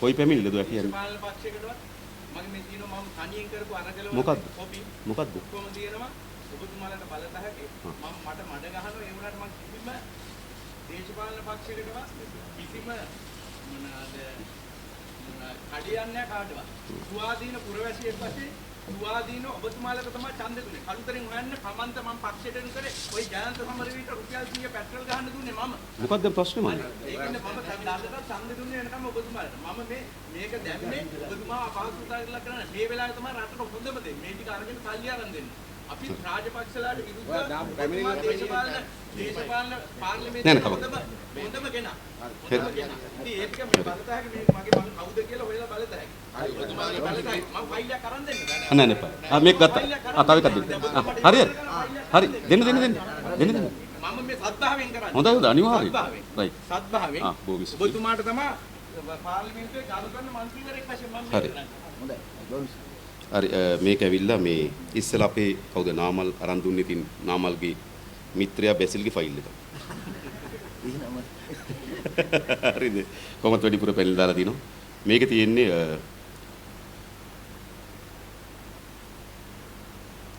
තියෙන්නේ උපයාගත්තු දීපල උපයාගත්තේ කොහොමද කියලා ඔප්පු කරන්න බැරුව තියෙන දීපල ලයිස්තු. එකක් තමයි බැසිල් රෝහණ රාජපක්ෂ උපයාගත් ආකාරය හෙළිකිරීමට නොහැකි අන්දමේ මුදල් භාවිත කර මල්වාන ගගබඩ පාරේ ඉඩමක් සහ දීපල මිලදී ගැනීම. ඊළඟ තියෙනවා බැසිල් රාජපක්ෂ රෝහණ රාජපක්ෂ යන 2010-11 ඒකේ විස්තර තියෙන ඉඩම් ඔක්කොම තියෙනවා හොඳේ. ඊළඟ එක තමයි බැසිල් රාජපක්ෂ 2010-11-25 වන දින අංක 11-3 මහවත්ත පාගල මාපිටගම මල්වාන යන ලිපිනේ උපයාගත් ආකාරය හෙළිකිරීමට නොහැකි අන්දමේ මුදල් භාවිත කර අක්කර 16ක විශාල පොල් ඉඩමක් හා රුපියල් මිලියන 64ක මිලදී ගැනීම සහ එහි රුපියල් මිලියන 125ක් වටිනා ඉඩමක් ඇති කිරීම පිළිබඳව පැමිණිලා තිබෙනවා. ඊළඟ තියෙනවා බැසිල් රෝහණ රාජපක්ෂ විසින් උපයාගත් ආකාරය හෙළිකිරීමට නොහැකි අන්දමේ මුදල් භාවිත කර අංක 28A බ්‍රවුන්ස් හිල් මාතර ලිපිනේ ඉඩමක් මිලදී ගැනීම ඒ ඉඩම මෙතරයි සිදු කරන ලද බැසිල් රාජපක්ෂ යන අය උපයාගත් ආකාරය හෙළිකිරීමට නොහැකි අන්දමේ මුදල් භාවිත කර අංක 28A බ්‍රවුන්ස් හිල් මාතර යන ලිපිනේ අංක 1 රූට් 2ක වපසර ගියුත් ඉඩමක් රුපියල් මිලියන 50කට මිලදී ගැනීම. මේ වගේ දීපල ලැයිස්තු තමයි ඒකේ තිබෙන්නේ. ඒ පිළිබඳ ඔප්පු තිරප්පුවල ලේඛන ඔක්කොම තිබෙනවා මේ ෆයිල්. තව කීපයක් තියෙනවා හොඳේ. ඒකේ ඊළඟ අපේ සහෝදරයා. ඉතින් මම හිතන්නේ වංචා දූෂණ වලට එරෙහිව අපි කවුරුත් සටනක යෙදෙනවා. ඉතින් එතුමා පුද්ගලයෙක් හැටියට පැමිණිලි ගණනාවක් කරලා තියෙනවා බොහොම ස්තුතියි. නේද? ඒකට හැම පුරවැසියෙක්ම තමන්ගේ ධනය නාස්ති කිරීම පිළිබඳව හැම කෙනාම ඒකට එරෙහිව සටනක් කළ යුතුයි. ඔහු තනියම මේ ගෙනෙන සටනට අපි ස්තුතිවන්ත වෙනවා.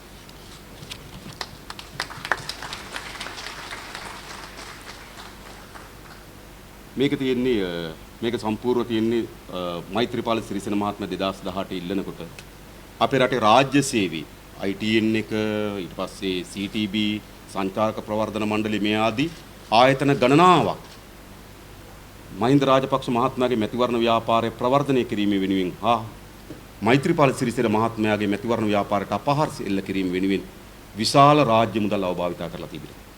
ඒ සංචාරක මණ්ඩලයේ මුදල් අවභාවිත කිරීම පිළිබඳව පරීක්ෂණය තමයි මේ තියෙන්නේ. ඒ පිළිබඳව තමයි මේ ෆයිල් එක තියෙන්නේ. ශ්‍රී ලංකා සංචාරක සංවර්ධන අධිකාරිය සහ සංචාරක ප්‍රවර්ධන කාර්යාලය නිලධාරීන් විසින් ITN නාලිකාව හරහා එවකට ජනාධිපතිවරු අපේක්ෂක ලෙස කටයුතු කළ වත්මන් ජනාධිපතිවරයාට එරෙහිව ගෙන ලද සාවද්‍ය ප්‍රචාරණයක් මගින් රජයේ මුදල් අවභාවිත කිරීමට අදාළව ඒ සඳහා IT නායතනට ගෙවිය යුතු මුලියන 2.5ක ඉන්වොයිස් පිටපත තියෙනවා. ඊට වගකීම් බව සඳහන් කරමින් නිලධාරිගේ නාමාලියක් මේක ඇතුළේ සඳහන් කරලා තිබෙනවා. මේ තමයි රාජ්‍ය දීපල විශාල ප්‍රමාණයක්. මේකේ ගොඩාක් ෆයිල් තියෙන අපි කීපයයි අරගෙන ආවේ. මොකද මේ අපි සාමාන්‍ය දෙයක් නමුත් එකක් දෙකක් තහවුරු කිරීමේ අරමුණෙන් තමයි මේ කරගෙන ආවිත් ඒ ෆයිල් එක තමයි මේකේ තිබෙන්නේ. ඔව් තව ෆයිල් 500 ගන්නක් තිබුණා අපි කීපයක් අරන් ආවේ එතන පහසුව සඳහා. තව තියෙනවා මෙහා පැත්තේ. මේකේ තියෙන හොඳ ෆයිල් ටිකක් තියෙනවා වෙයි කියලා බලන් ඉන්නේ. ඔව්. ඔව්. ලිස්ට් එක කියවන්න මම. ගොඩක් තියෙනවා.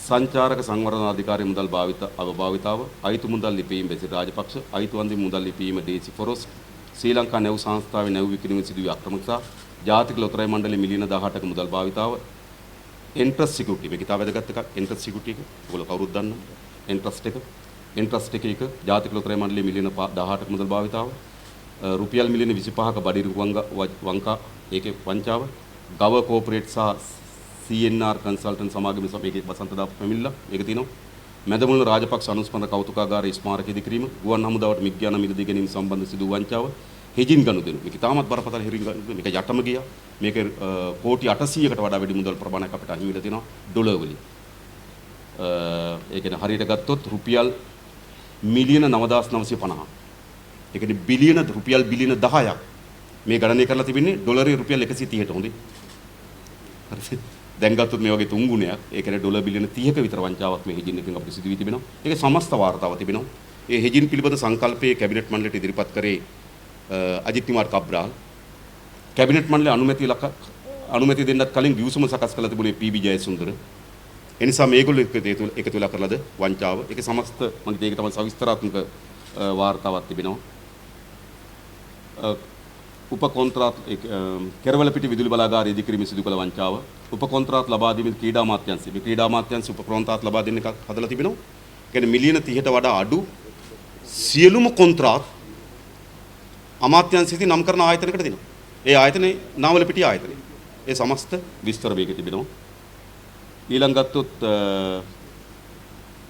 කොළඹ කොටුව ට්‍රාන්ස්ෆර් චතුරස්‍රය අක්කර 4.3 ඉඩම් බදු දීමේ වංචාව අපි කලින් කිව්වේ ක්‍රිස් එක ඊට පස්සේ තියෙනවා අයතාලේ සවත්කම් රැස් කිරීම මහින්දානන්ද අලුත්ගමගේ සම්පූර්ණ දීපල ලැයිස්තු තියෙනවා ඊළඟට තියෙන ලංකා සත්ව ක්‍රීඩා භාණ්ඩ මිලදී ගැනීම නඩුව අලිපෙටේයු මම ඒක ගත්තේ අර දූෂිත වලල්ල පැතිරිලා තියෙන ආකාරය පෙන්වන්න අලිපෙටේයු ගැන ඔයගොල්ලෝ දන්නවා ප්‍රසිද්ධ නඩුව ඒකේ වාර්තාව තිබෙනවා ඊළඟ ගත්තොත් දියගම මහින්ද රාජපක්ෂ ක්‍රීඩාංගණයේ සිදු වංචාව මේකේ ලිඛිතව සඳහන් කරලා තිබෙනවා ලලිත් කොතලාවල රුපියල් මිලියන 100ක් දියගම ක්‍රීඩාංගණය හදන්න දුන්නු බව හැබැයි ඒ 100ට උනේ මොකද්ද කියලා නැහැ ඔහුට එකකට අය මදක පුවත්පතට ප්‍රකාශ කරලා තිබුණා ලලිත් කොතලාවලගේ නමින් මේ ක්‍රීඩා පිටිය නම් කරනවා කියලා. නමුත් මහින්ද රාජපක්ෂ තමයි ඒකේ නම. හරිද? හැබැයි සල්ලි දුන්නා සල්ලි වලට මොකද උනේ කියලා නෑ. ඔක්කොම හමුදාවෙන් තමයි මේක ඉදිකිරීම කරලා තිබෙන්නේ. ප්‍රකාශ කළා මේකේ සමස්ත ඒ ෆයිල් එක තිබෙනවා. ඊළඟ කාල්ටන් ස්පෝර්ට්ස් නෙට්වර්ක් ආයතනයේ සම්බන්ධ අක්‍රමික තමයි කලින් කීප එක. පෑලිගොඩිය මත්ස්‍ය වෙළඳ පොලේ ඔය කඩබදු දීමේදී සිදු වී තිබෙන වංචාව තිබෙනවා. ඊළඟ සිරිලිය ගිණුම කවුරුත් දන්නවා. ඊට පස්සේ කණි තෙල් සංස්ථා තෙල් මිලදී ගැනීම. මේකේ තෙල් නැව් 7ක් මිලදී ගන්නකොට සාමාන්‍යයෙන් තිබුණේ මේ ඇවරේජ් මිල ගණනය කරන්නේ තෝරාගත්තු ආසන්න දින 5ක නෑ. ඒ කියන්නේ මෙතන පටවනකොට දින 2කුයි බානකොට දින 2කුයි අතරමැදි දිනයකුයි අරන් ඒ දින පහේ ඇවරේජ් එකට තමයි ලංකාවට තෙල් බෑවේ. මොකද පටවනකොට මිලනේ බානකොට තියෙන්න පුළුවන්. ඒ නිසා පටවනකොට මිලේ දින 2යි බානකොට මිල 2යි අතරමැදි දිනයකුයි අරන් ඒ දින පහේ ඇවරේජ් එක ගන්නවා. ඕක තමයි තිබුණ ඇග්‍රීමන්ට් එක. හැබැයි ගියේ කොහොමද? සමාගමට අවශ්‍ය ඕනෑම දින පහක් තෝරාගෙන ඒකේ ඇවරේජ් එක. ඒ කියන්නේ මොකක්ද? වැඩිම මිල ගණන් තිබුණු දින පහ තෝරා ගන්නවා. ඒකේ සාමාන්‍යයගේ හදලා තෙල් වලට මිල තීරණය කරනවා. එහෙම සිදුවලා තියෙන හානිය ඩොලර් මිලියන 7කට ආසන්න මුදලක් ඒකෙන් අපිට හානි වෙලා තියෙනවා. ඒ ගාණ ඇති මේකේ. ඒ ෆයිල් එක තියෙනවා. ඊට පස්සේ ලොතරැයි මණ්ඩලයේ ප්‍රදර්ශන කූඩු 150ක ඉදිකිරීම සිදු අක්‍රමිතා ඇවන්ගාඩ් වංචාව ඒක මේකේ තියෙනවා. මිල්කෝ සමාගමේ ඩිස්පින් ව්‍යාපෘති මුදල අවභාවිතාව නීති විරෝධී අවිගනුදෙනු ඇවන්ගාඩ් ලංකාපුත්‍ර සංවර්ධන බැංකු මුදල මේක විශාල ලැයිස්තුවක් තියෙනවා ලංකාපුත්‍ර බැංකුවේ. දේශපාලකයන් විවිධ නිර්දේශ දීලා ණය දීලා කිසිවක් අය කරගන්න බැරි වුණා. දීවර සමිතිය හදන්න මේ සමහර එකක් තියෙනවා ණය දීලා තියෙන පන්සල් ඉඩමකට. පන්සල් ඉඩම තමයි මේ උගසර තියලා තියෙන්නේ. පරීක්ෂා කරලා යනකොට ඒක කිරම ප්‍රදේශයේ පන්සලක්. හරිද? අන්න එහෙම. හරිද? එහෙම මෙහෙම ණය දීලා තියෙනවා. ඊට පස්සේ ඇවන්ගාඩ් මිල්කෝ නීති විරෝධී අවිගනුදෙන කිව්වා ජාතික සම්පකාර සභාවේ ඉසුරු සවිය උත්සවයේ මූලික වීදම් සිවිල් සේවා ගුවන් අධිකාරිය සිදුවී ඇති මූල්‍ය අවබෝධතා බස් රථ අමතර කොටස් මිලදී ගැනීමේදී මේකත් විශාල වංචාවක් පුහුල දන්නවා. පෞද්ගලික සමාගම් වලට ඉඩ දුන්නා අමතර කොටස් ආනයනය කරන්න ටැක්ස් නැතුව. හැබැයි මේ පෞද්ගලික සමාගම් එළියටත් විකුණලා තියෙනවා. CTB එකට වික්වා සාමාන්‍ය මාකට් එකටත් වඩා වැඩියි. සසිවිල්ගම තමයි එතකොට CTB එකේ චෙයාමන්. ඔහුට සම්බන්ධ ඥාතික සමාගමකට තමයි බිස්නස් එක ගියේ. ඒක ඔක්කොම තියෙනවා. සිවිල් ගුවන් සේවා අධිකාරිය සිදුවී ඇති මූල්‍ය අවභාවිතා බස් රථ අමතර කොටස් ගැනීම අල්ලස් ගැනීම ප්‍රසන්න රණතුංග අර ප්‍රසිද්ධ කැසට් මේ CD එක තියෙන එක. හම්බන්තොට සමාගමේ CWG හම්බන්තොට සමාගමේ සිදුව අක්‍රමිකතා හෙලෝකෝප් ගනුදෙනුව මුදල් විසුද්ධිකරණය රැස්වීම සඳහා ලංගම් බස් පාවිච්චි කෝටි 14යි ජනාධිපති අරමුදලේ මුදල් අවභාවිතාව. ඒකේ තියෙන කේලිය රඹුක් වැල්ල ඇතුළු කණ්ඩායමේ ඊළඟ ශ්‍රී ලංකා රේගුව මගේ නාවික හමුදාව රත්තරන් මුදා ගැනීම. මේක මාර කතාවක්. ඒක ශ්‍රී ලංකා මේක නිකම් කියන්න ඕන එකක්. ඒ කියන්නේ නාවික හමුදාව විසින් උතුරු නැගෙනහිර මුහුදේදී රත්තරන් කිලෝ 45ක් අත්අඩංගුවට ගන්නවා. රත්තරන් කිලෝ 45.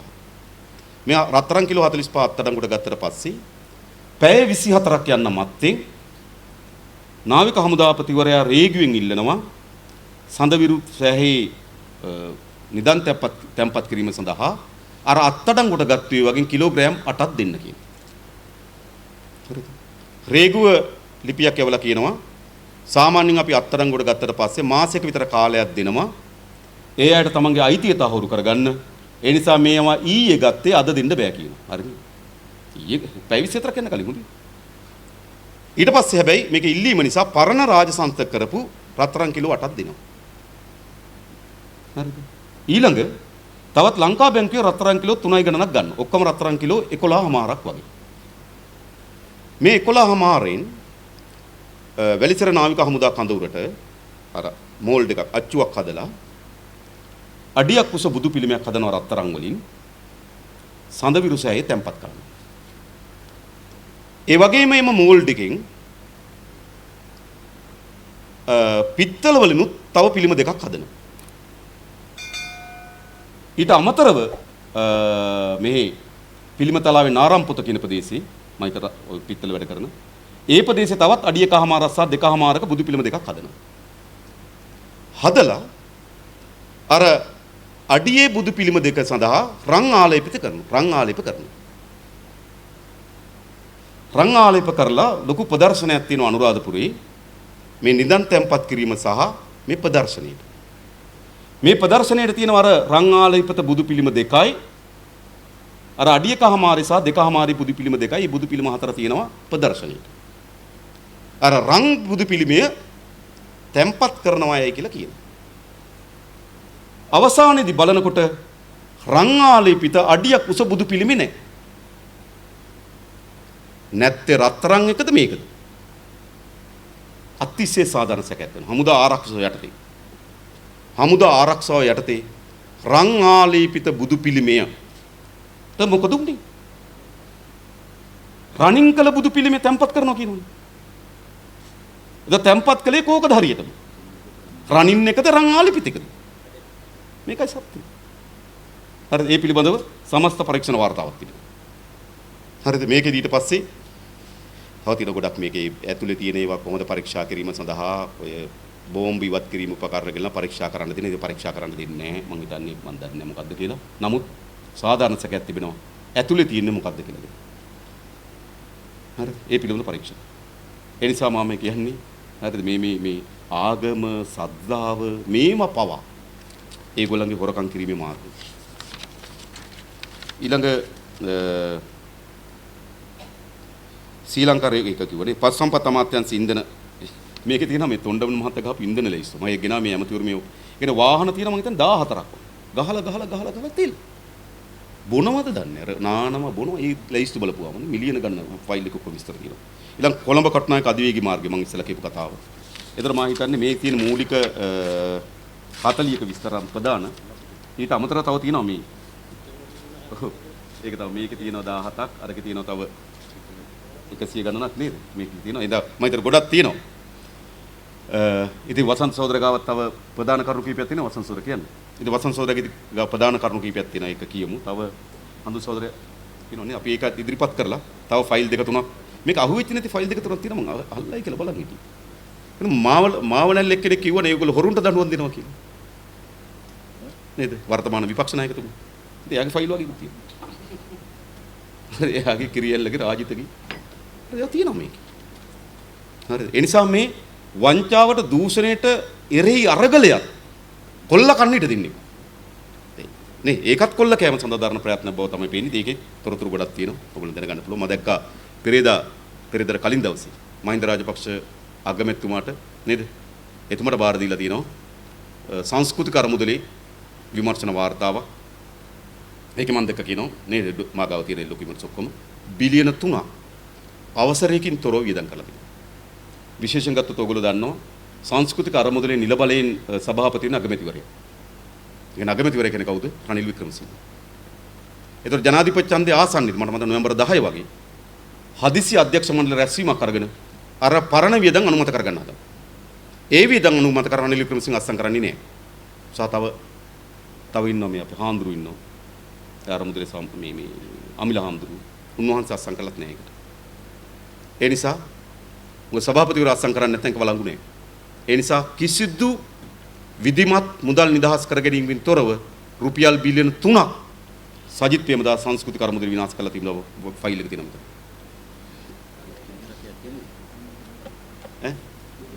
රයිට් කමක් නැබ් ගමු වෙනම අහුණුත් ගමු. අසන්ත ගන්න.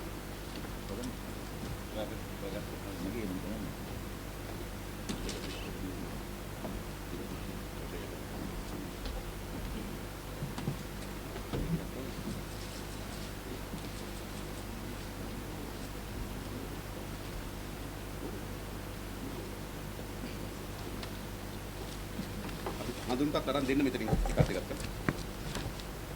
මම ගත්තා. නේ මෙතනින් කවුරු හරි ඇවිල්ලා.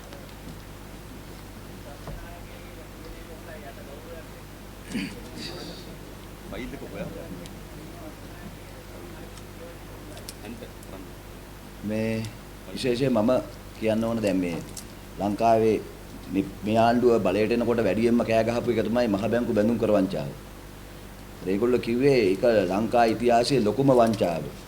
ලොකුම මුදල් මංකොල්ලේ කියලා. දැන් ඔබට තේරෙනවා ඊට වඩා මූල්‍යමය අගින් ගත්තන් පස්සේ විශාල දේවල් සිද්ධ වෙලා තියෙනවා. බැඳුම් කරේ මේකේ විශේෂයක් වෙන්නේ බැඳුම් කරේ කියන වචනේම සමාජගත වෙන්නේ එක්සත් ජාතික පක්ෂයේ රනිල් වික්‍රමසිංහ මෛත්‍රීපාල පාලනයේ යටතේ වුණාට ඒකේ ඉතිහාසය ගත්තොත් අජිත් නිවාඩ් කබ්‍රාල් ඇතුළු මේ රාජපක්ෂ පාලනයේම එකටත් මුල්ගල් තියලා තියෙන්නේ. ඒකේ මුල්ගල් තැබීම තියෙන්නේ රාජපක්ෂ පාලනයෙන්. ඒක ඉතුරු කොටස ගොඩනැගිලා හැදුවේ රනිල් වික්‍රමසිංහ පාලනයෙන්. ඉතින් බැඳුම් කර වංචාව රටට හෙළිදරව් කරේ කවුද කියන එකට උපැන්න සාතික ලියා ගන්න තුඟාක් දෙනෙක් පහුගිය කාලේ මහන්සි වුණා. මම ඒකින්ද අද කියන්න ඕනේ ඒක සිද්ධ වෙච්ච විදිය. මොකද මට මතකයි පෙබරවාරි 29 වෙනිදා මේ ගන්දුනුව සිද්ධ වුණාම 2015 මුලින්ම අනුරිසානායක සහෝදරයා තමයි ඒ තොරතුරු දැනගත්තේ. අනුරිසානායක සහෝදරයා ඒ තොරතුරු දැනගෙන ඒකේ පළවෙනි මාධ්‍ය සාකච්ඡාව තියන්නේ අපි මාර්තු මාසයේ 9 වෙනිදා මට මතක හැටියට. මාර්තු මාසයේ 9 වෙනිදා මාධ්‍ය සාකච්ඡාව තියන්නේ මොකද ඊට කලින් දිනයක් තිබුණේ නැහැ අපිට මේක එල්දරව් කරගන්න පාර්ලිමේන්තු රැස් වෙන දවසක්. දැන් මාර්තු මාසයේ 12 වෙනිදා තමයි අනුරිසානායක සහෝදරයා මේක ගැන පළවෙනියෙන්ම පාර්ලිමේන්තුවේ ප්‍රශ්න කරන්නේ. පළවෙනියෙන්ම පාර්ලිමේන්තුවේ ප්‍රශ්න කරන්නේ මේ ගැන මාර්තු මාසයේ 12 වෙනිදා මේ පිළිබඳව විශාල වාර්තා තොගයක් තියෙනවා. ඔබ දන්නවා පාර්ලිමේන්තුවේ කාර්ක සභාවල සාකච්ඡා වුණා. ඒ වගේම ජනාධිපති කොමිෂන් සභාවක සාකච්ඡා වුණා. අවසානයේ මේක පිළිබඳව තියේ තොග වාර්තාවේ කොච්චරද කිව්වොත් හුඟක් දෙනෙක් මේකේ මිල අඩු කරන්න, බර අඩු කරන්න විශාල වශයෙන් කටයුතු කරා. මම අද කියන්න ඕනේ ඒක පාර්ලිමේන්තුව ඇතුළේදී ඒ වෙනුවෙන් ඉතා දැවැන්ත කුමන්ත්‍රණ සිද්ධ වුණා. රනිල් වික්‍රමසිංහ මහත්තයාගේ අරලියගහ මන්දිරයේ නිල නිවාසයේ පාර්ලිමේන්තුවේ කැඳවන්න ඕන කෝප් කමිටුව කැඳෙව්වා. කෝප් කැඳෙව්වා. අවසානයේ දැන් හුඟක් මේ අද විපක්ෂ ඉඳගෙන දූෂණ විරෝධී වීරය බවට පත්ලා ඉන්න අය මේ බැදුම් කර ගනුදෙනුව වහන්න හංගන්න එක විකෘති කරන්න විශාල වශයෙන් කටයුතු කළා. ඒ වෙනුවෙන් තමයි පුට් නෝට් දැම්මේ. මට මතකයි අපි පදනම් කරගත්තේ අපි එකතු කරගත්ත තොරතුරු වගේම නිල වශයෙන් අපිට පදනම් කරගන්න සිද්ධ වුණා විගණකාධිපතිවරයාගේ වාර්තාව. විගණකාධිපතිවරයා කෝප් කමිටුව ඉදිරිපත් කරපු වාර්තාව. හැබැයි මේ විගණකාධිපතිවරයා කෝප් කමිටුව ඉදිරිපත් කරපු වාර්තාව විකෘති කරලා එමනම් ඒ වාර්තාව වැරදි කියලා මේ බැඳුම් කර ගනුදෙනුව කියන්නේ රජයට රටට වෙච්ච පාඩුවක් නෙමෙයි සාමාන්‍ය ගනුදෙනුවක සිද්ධ වෙන වාසි අවාසියක් කියන වාසි අවාසි කියන වචනේ පාවිච්චි කරන්න කියලා. පාර්ලිමේන්තුවේ විගණකාධිපතිවරයාට දැවැන්ත බලපෑමක් කරා. ඒ වාර්තා ඉල්ලාස් කරගන්න තැනට බලපෑම් කළා. සමහරු ඔබ දන්නවා දැන් රට දන්න නිසා මම මේ කියන්නේ ඒ වෙනුවෙන් ඇලෝසියස්ලගෙන් සල්ලි ගත්ත කියලා අද ආණ්ඩුවෙත් ඉන්න විපක්ෂයේ හිටපු එමනම් දැන් විපක්ෂයේ ඉන්න අය පිළිගත්තා. බැඳුම් කර වාර්තාව නිවැරදි, ඒ කියන්නේ ගනුදෙනුව නිවැරදි කියලා පොත් ලිව්ව മന്ത്രിවරු ඉන්නවා. ඒ පොත් ලිව්ව മന്ത്രിවරු පස්සෙල්ටලා වුණා පොත් ලියලා තියෙන්නේ සල්ලි වලට කියලා. සල්ලි වලට කියලා. ඒ වගේම මේ ගනුදෙනුව විකෘති කරන්න තර්ක හදාපු අය තමන්ගේ දැනුම පාවිච්චි කරලා තර්ක හැදුවා. අපරාධ දෙකක් තියෙනවා. එකක් සල්ලි අරන් අත උස්සන එකක් තමන්ගේ දැනුම ආර්ථික විද්‍යාව ගැන වෙන්න පුළුවන්, කළමනාකරණය වෙන්න පුළුවන්, විගණනය ගැන යමක් ඉගෙනගෙන තියෙනවා නිදාස් අධ්‍යාපනයේ පිහිටෙන් ඒක පාවිච්චි කරලා මේක අලාභයක්, අවාසියක් බවට පත් කරන්න. පාඩුව ලාභ පාඩු හැටියට වෙනුවට වාසිය වාසි ගන්දුනුවක් බවට පත් කරන්න වචන හුමාරු කළා. ඒකෙදි අවසානයේ අපි දන්නව දැන් දන්නවා හුඟක් අය දන්නවා රට දන්නවා විශේෂයෙන්ම කෝප් කමිටුවේ හිටපු සමාජිකින්ගේ නාම ලේඛනේ බැලුවම දන්නවා 2005 ඉඳලා 2015 දක්වා මහින්ද රාජපක්ෂ පාලනය තුල අලාභය මේ ව්‍යවහාරික විගණන වාර්තාවේ කියනවා මිලියන 10471යි බිලියන 10ක්. ඒක ඍජු වශයෙන් සිද්ධ වෙච්ච ගනුදෙනුව. වෙන්දේසියෙන් සිද්ධ වෙච්ච දේ බිලියන 10ක් තව ඊට අමතරව. වෙන්දේසි ක්‍රමයට විතරක් ගියාම පාඩුව අවම වශයෙන් මිලියන 6ක් උපරිම අලාභය. ඒ කියන්නේ මේ ගනුදෙනුව දෙවෙනි වෙළඳ පොළේදී ද්විතීයික වෙළඳ පොළේ ගියාට පස්සේ අපි දන්නේ නැහැ කී දෙනෙක් අතර යනවද කියලා. ඔබ දන්නවා සංවර්ධන බැඳුම් කර වගේම ජාත්‍යන්තර බැඳුම් කර සම්බන්ධ ප්‍රශ්නෙත් මේක ඇවිල්ලා තියෙනවා. උපරිම අලාභය ආසන්න වශයෙන් මිලියන 151ක් පමණ වෙනවයි කියලා වාර්තා වෙනවා. ව්‍යවහාරික විගණන වාර්තාවේ තියෙනවා බිලියන 10ක් බැඳුම් කර පාඩුව සිද්ධ වුණා කියලා. අදත් මේ පාඩුව අවුරුදු 35කට කරපු ගනුදෙනුවක් නිසා කිසිවෙකුට නිශ්චිත වශයෙන් මෙන්න මේ ප්‍රමාණයෙන් සිද්ධ වෙනවා කියලා අවසන් කරන්න බෑ.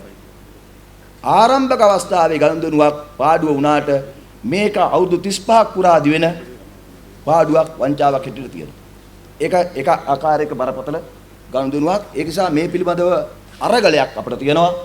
බැඳුම් කර ක්‍රියාවලියෙන් රටර වෙච්ච පාඩුව ඇලෝසියස්ගේ මහ බැංකුවේ තැන්පත් කරලා තියෙන තැන්පතු මුදලින් විතරක් අය කරගෙන අවසන් කරන්න බෑ කියන එක තමයි අපි විශ්වාස කරන්නේ.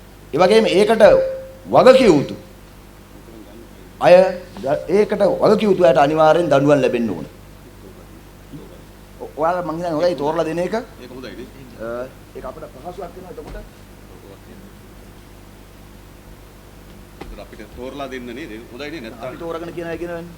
අහඹුලිස්ස ගන්න එක හොඳයි නේද? කවුරු හරි. ලාල් කරේ. වයි ලල්ලන්න බෑ. හරි. එකක් ගමු.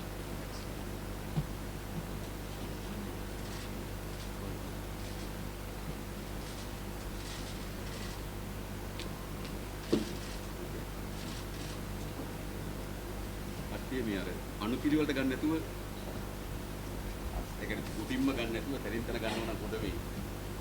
උඩින් ගන්නකොට ඒ කියන්නේ සමහර ඒවා තියෙන්නේ මර එක එක සංචාරක අමාත්‍යාංශයෙන් එහෙම තියෙනවා. ඒතකොට ටිකක් එකම වගේ ඉන්න නිසා.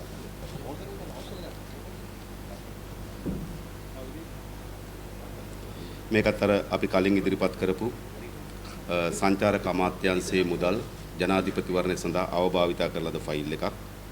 මේක ගත්තාම සභාපතිවරයා මේකට වගකිය යුතුයි කියලා නිර්දේශ කරලා තිබෙනවා.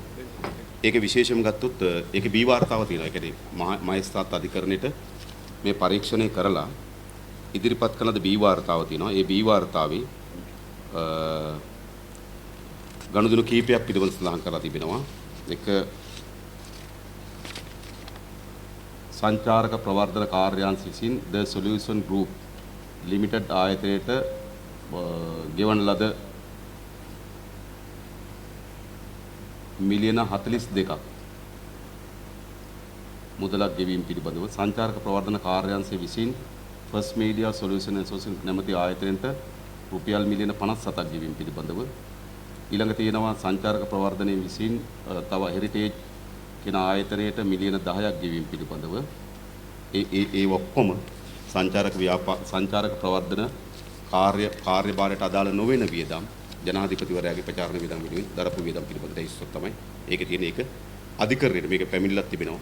මේ පැමිණිල්ල අධිකරණයට වාර්තා කරලා තිබෙනවා. අධිකරණ ඉදිරිපත් කළ තියෙන බී වාර්තාවත් මේ ෆයිල් එකේ තිබෙනවා.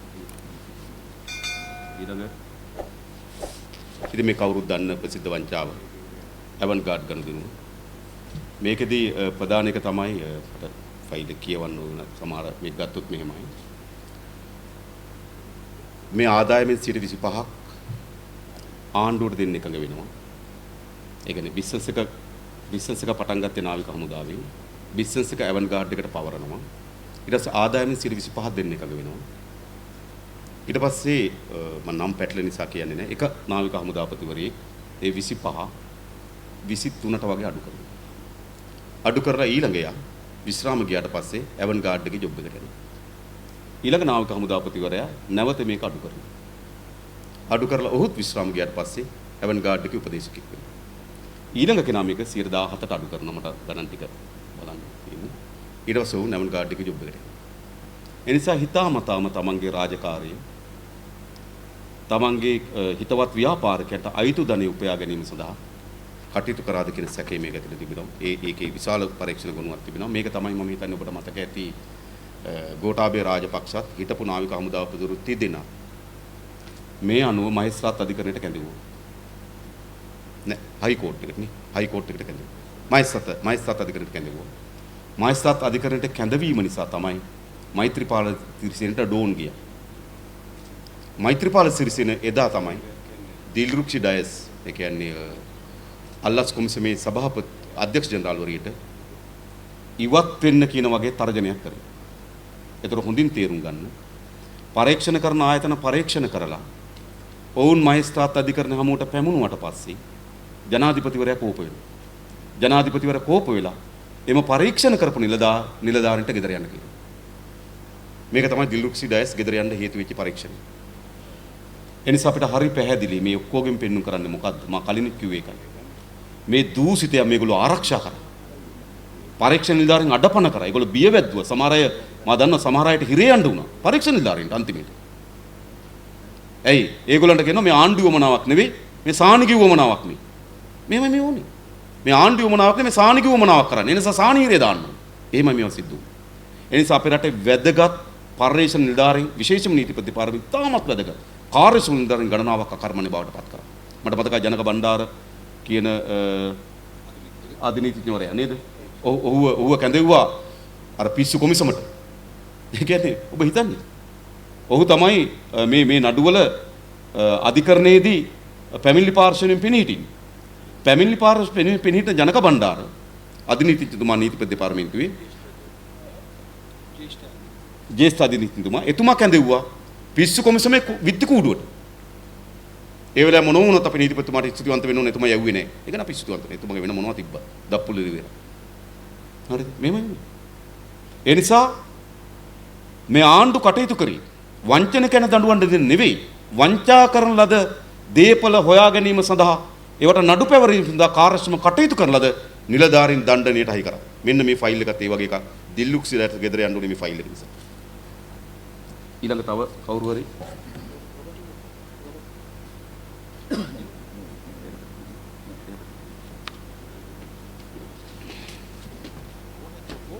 ඕනේ. උඩේක වැටි. ටිකක්. ඉතින් මේකත් ප්‍රසිද්ධ එකක්. ආයතාලේ සවත්කනම් සිංහ මහින්දානන්ද අලුත්ගමගේ. මේක ඉතින් කවුරුත් දන්න ප්‍රසිද්ධ වර්තාවක්. හරියට කියන්නේ. මේක විශේෂයෙන් ගත්තොත් ඔයගොල්ලෝ දන්නවා. මේකේ තියෙනවා සම්පූර්ණ නඩු වාර්තාව.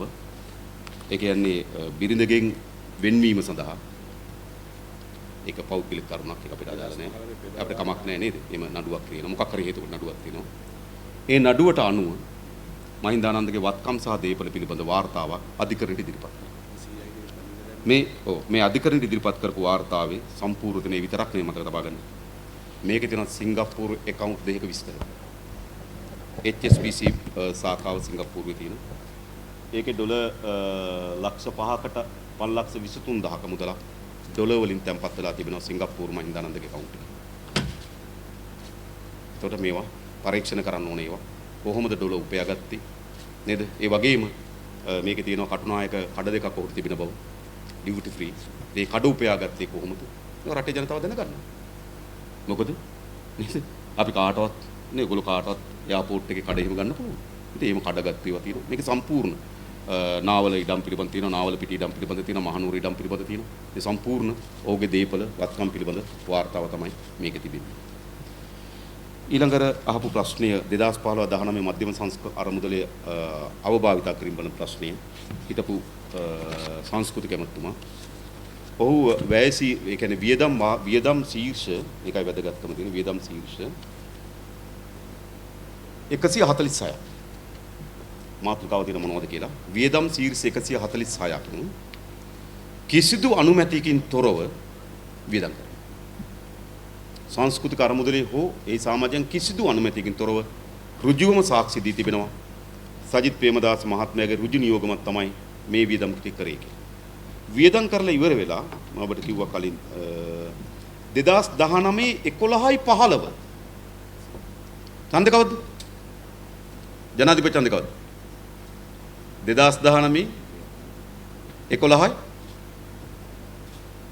නෑ 16 17 ඡන්ද ජනාධිපති ඡන්ද 18 ඒතර 15 අර ගින්නිල්ලහායි මේකයි වෙනස් වෙන්නේ කොහොමද? මේ ජනාධිපති කැම්පේන් කරන ඔක්කොම කරන ගම මොකද කරන හදිසි අධ්‍යක්ෂ මණ්ඩලයක කවුද ඉන්නේ බලන්නකෝ ඡන්ද කැම්පේන් ලොකුමයි ඉන්නවනේ රනිල් වික්‍රමසිංහ ජෝන් අමරතුංග මංගල සමරවීර සජිත් ප්‍රේමදාස අකිල විරාජ් මනෝ ගණේෂන් බර්නාඩ් ප්‍රියන්ත මේ වගේ කණ්ඩායම් මේගොල්ලෝ තමයි අධ්‍යක්ෂ මණ්ඩලය. ඒතර මේ අධ්‍යක්ෂ මණ්ඩලය මේකට අනුමැතිය ඉල්ලනවා. හැබැයි මොකද කරලා තියෙන්නේ? මේකේ හරි පැහැදිලි රනිල් වික්‍රමසිංහ අත්සන් කළා නැහැ මෙහි සභාපතිවරයා. ඒ වගේ අග්‍රාමාත්‍ය ලේකම් DMSB ඒකනායක මහතා අත්සන් කරලා නැහැ. ඒ වගේම හාමුදුරුවෝ අත්සන් කළා නැහැ, අකිල අත්සන් කළා නැහැ. ඒ නිසා මේක පිළිබඳ තමයි පරීක්ෂණයේ පරීක්ෂණ වார்த்தාව පිළිට ඇවිල්ලා තියෙන වார்த்தාවත් අපිට ඊයේ හම්බුණා. තාම මේක හරිය හොඳට පෙළගස්ස ගන්න බැරි නිසා ගෙනාවෙන්නේ. ඒ නිසා ගත්තොත් මේක තමයි බිලියන 3කට ආසන්න මුදල් වංචාවක් අවභාවිතාව පිළිබඳ ෆයිල් එක තමයි තියෙන්නේ. ඊළඟ ගත්තොත් විදේශ සේවා කාර්යාංශයේ දැන් තෝරලා දී ෆයිල් එකක් විදේශ සේවා කාර්යාංශයේ සිදුවු එක. ඉතින් මේක තියෙන්නේ සම්පූර්ණ ඕගොල්ලෝ දන්නවා විදේශ සේවා කාර්යාංශයේ ඇතිවෙච්ච ගනුදෙනු පිළිබඳව මේ ඔක්කොම මේ අපේ හඳුන්නේ සහෝදරයත් වසන් සමරසිංහ සහෝදර කරු පැමිණිලි මේක සියල්ල පරීක්ෂණ කරලා තිබෙනවා. මේකේ තියෙන විදේශ සේවා කාර්යාංශයේ විදේශ සේවා නියුක්ති කාර්යාංශයේ මුදල් ෆොරින් බියුරෝ එකේ මුදල් ඒකට අදාළ කාර්යයන් නොවි වෙන විශාල කාර්යයන් සමහරවිට ගාල්ලේ රැස්වීමක් තියෙනවා. ගාල්ලේ රැස්වීමට කෑම ගෙනලා තියෙන්නේ ඇල්ලින්. හරිද? ඉතින් ඇල්ල තියෙන්නේ මොකද්ද? හාලියල කිට්ටුව. හාලියල ඩිලාන් පෙරරගේ ආසනේ ඔහු එම අමාත්‍යංශේ අමාත්‍යවරයෙක්. කොහොමද වෙන්නේ? හරිද? ගාල්ලේ මැයිදිරියට මට පොදුනේ. ගාල්ලේ මැයිදිරියට තමයි කෑම ගින්නේ ඇල්ලේ හෝටලේ. ඔව් ඒ හෝටලේ පරීක්ෂා කරනකොට කෑම දුන්නේ නැහැ කියලා වාර්තා වෙනවා. මේ වගේ කට්ටිය බලන්න. ඔයගොල්ලෝද මේ කුණු මිනිස්සු මේ රට කදයි කියලා ඔයගොල්ලෝ හිතනවද? ඒ නිසා මේ කුණුභාවය පිළිබඳ එළිදරව් වෙන ෆයිල් එකක් තමයි මේකේ තිබෙන්නේ. තව අපි මොකද කරන්නේ? තව කීපයක් ගන්නවද? නෑ අපි අවසන් වශයෙන් ඕස්ට්‍රේලියාව කියන්න ඕන. දමදක නාමල් රාජපක්ෂ ප්‍රකාශ කළා තියෙනවා මේක යනස්සේ ඕස්ට්‍රේලියාව එකට යාගේ පවුලේ කට්ටිය සම්බන්ධනය කියලා. ප්‍රකාශ කරලා තියෙනවා දැන්.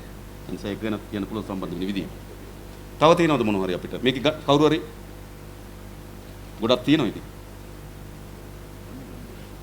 ලාල් අරන් දුන්න ලාල් එක. right.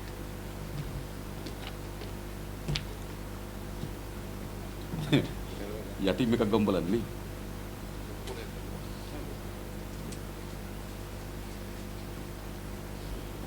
මේක අර මං කලින් ලැයිස්තුවේ කිව්වා. CWG හම්බන්තොට සමාගමේ මේ ගිණුම් වල තිබු ආක්‍රමිකතාවයන්. ඒ කියන්නේ මේකයි උනේ. මේක ඔයගොල්ලෝ දන්නව අර කොමන්වෙල්ත් ක්‍රීඩාව මෙහි ලබා ගැනීම වෙනුවෙන් CWG හම්බන්තොට කියලා සමාගමක් පිහිටවුවා. මේ සමාගම පිහිටවලා මේ සමාගමට විවිධ ආධාරකරුවන්ගේ මුදල් ලබා ගන්නවා. එතකොට මේක රට වෙනුවෙන් කොමන්වෙල්ත් ගේම්ස් ලබා ගැනීම වෙනුවෙන් ඒ ප්‍රවර්ධන කටයුතු කිරීම සඳහා තමයි මේ සමාගම පිහිටවන්නේ. මේ සමාගමට විවිධ අය සල්ලි දානවා. හරිද? කොච්චරද කිව්වොත් අජිත් නිවාඩ් කබ්‍රාල් රුපියල් ලක්ෂයක් දෙනවා කෑෂ් වලින්. හරිද? මිනිස්ට්‍රි ඔෆ් ක්‍රීඩා අමාත්‍යාංශයෙන් මිලියන 100ක් දෙනවා. හරි. එක්ස්පෝර්ට් ඩෙවලොප්මන්ට් බෝඩ් එකේ මිලියන 8ක් දෙනවා. ශ්‍රී ලංකා ටෙලිකොම් එකේ මිලියන 10ක් දෙනවා. සම්පත් බැංක් එකේ මිලියන 50ක් දෙනවා. ලංකා ඔරික්ස් ලීසින් කම්පැනි එකේ මිලියන 10ක් දෙනවා. DNH ෆයිනෑන්ෂල් කියන සමාගම මිලියන 35ක් දෙනවා මේ ආදී. හම්බන්තොට නැෂනල් බැංකුවෙන් මිලියන 25ක් දෙනවා. මොබිටෙල් එකේ මිලියන 5ක් දෙනවා. CIC හෝල්ඩින් එකේ මිලියන 3ක් දෙනවා. සොෆ්ට් ලොජික් එකේ මිලියන 10ක් දෙනවා. ජානක රත්නායක කියන එක නම් 19000 ගණනක් දෙනවා. ලංකා ඔරික්ස් ලීසින් නැවත මිලියන 10ක් දෙනවා. බ්‍රවුන්ස් මිලියන 10ක් දෙනවා. DFCC මිලියන 10ක් දෙනවා. NDB මිලියන 15ක් දෙනවා. ඒක ලංකාවේ ප්‍රධාන සමාගම් සහ රජයේ සමාගම් මේකට මුදල් සපයනවා. මුදල් සපයලා මේකේ සමස්ත එකතුව මිලියන 688යි. මිලියන 688ක් මේකට එකතු වෙනවා. කොතනකවත් මේ මුදල් වලට උනේ මොකද්ද කියලා නැහැ. හරිද? දැන් මුදල් නැහැ. නෑ විතරක් නෙවෙයි. තවත් වාර්තාවක් තියෙනවා. ඒගොල්ලෝ ආධාර දීලා තියෙනවා. ආධාර දුන්නට ඒවා බැංකුවට දාලා නැහැ. මෙහෙම කියනවා. රුපියල් මිලියන 5කට වැඩි මුදල් ප්‍රමාණයක් චෙක් මංගෙන් ගෙවා චෙක් පත් නෑ ඒක නෙවෙයි.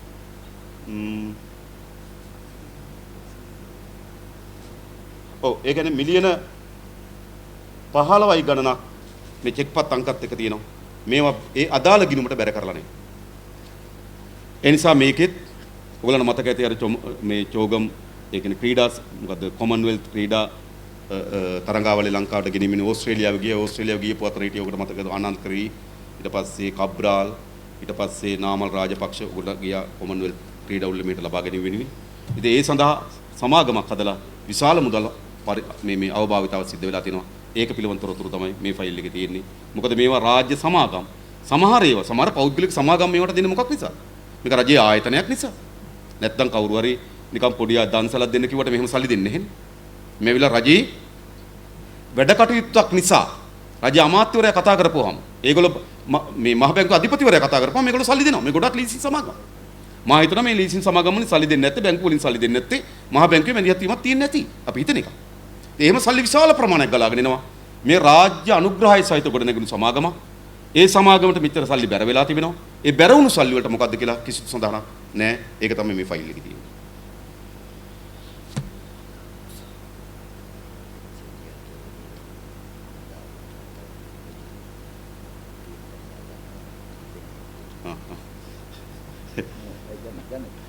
දැන් නාමල්ට SMS එකක් ඇවිල්ලා තියෙනවලු නේ. ඒකත් හොඳයි. රත්තරන් බුදු පිළිම ගැන අලුත් තොරතුරු. නේ.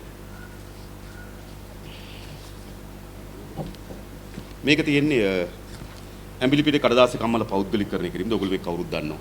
මේක සිද්ධ වුණ දේ තමයි මේ ඇඹිලිපිටිය කඩදාසි කම්මල පෞද්ගලිකකරණය කරා. ඒ කරනකොට කරපු දේ තමයි මේකේ ඉඩමයි මේකේ යන්ත්‍ර සූත්‍රයි උගස් තියලා බැංකුවෙන් ණයක් ගත්තා. අන්තිමට මොකද උනේ? ආයෝජකයා පැනලා ගියා. දැන් ඉඩමත් අන්තිමේ බැංකුවේ, කම්මලත් බැංකුවේ, සල්ලිත් ණයත් බැංකුවේ. මේම සිද්ධ වෙච්ච ගනුදෙනු.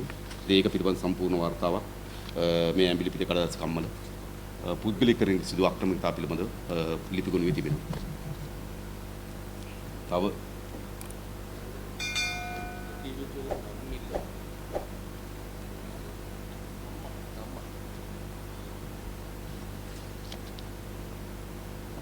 මේක නම් සාමාන්‍ය එකක්. ඉතින් මේ ජනතාව සංවර්ධන මණ්ඩලයේ GP 2860 පාර එයා කෙලවරේ තියෙන පොඩි ගුණයෙන් ගත්ත එක ඩිෆෙන්ඩර් රථයේ අයථා පරිහරණය පිළිබඳ ප්‍රශ්නයක් තිබෙන්නේ. මේක තියෙන්නේ හිටපු අමාත්‍යවරු දෙදෙනෙකු විසින් CB 2860 පාදරන වාහනයේ අයථා ලෙස පරිහරණය කිරීම පිළිබඳ තොරතුරු මේක අනාවරලා තිබෙනවා.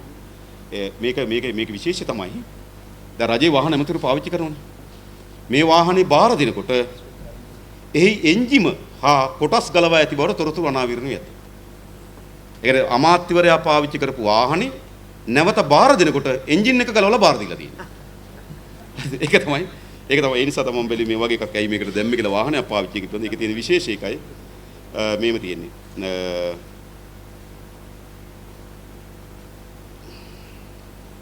එසේ දමා ගොස් ඇති රථයේ මුල් උපාංග ගලවා ඉවත් කර හෝ වෙනත් උපාංග එකතු කර තිබුණි. වාහනේ එන්ජිම ගලවා ඉවත් කර අබලන් එන්ජිම සවි කර තිබුණි. ස්ටාර්ට් මෝටරේ ගලවා ඉවත් කර තිබුණි. රථයේ ඩෑෂ්බෝඩ් ඉවත් කර තිබුණි. වාහනේ අමතර රෝද ඉවත් කර තිබුණි. ඉන්ධන ටැංකිය අමතර කොටස් ඉවත් කර තිබුණි. ඒක වාහනයක් නෙවෙයි. මේව නැත්තම් ඒක නිකන් නේ. ඒක තමයි මේකේ තියෙන මේ ෆයිල් එකේ තියෙන තොරතුරු වල තියෙන. ඒ වාහන පිළිබඳ. තව එකක් තිබ්බද? දීගම මහින්ද මම කලින් කිව්වේ දීගම මහින්ද රාජපක්ෂ ක්‍රීඩාංගණයේ සිදු වූ වංචාව පිළිබඳව මේක ඇත්තට විස්තර ගොඩක් තියෙනවා. මේකේ තියෙනවා ඒ කියන්නේ ලලිත් කොතලාවල මහතා විසින් ලබා දුන්නු ලිපියක් තියෙනවා. ඔහුගේ බැංකුවල accounts පිළිබඳ විස්තර වල තියෙන මේ මිලියන 100 ඔහු ලබා දුන්නු බවට ඒ මිලියන 100 ලබා දීලා තිබෙන්නේ ඔහු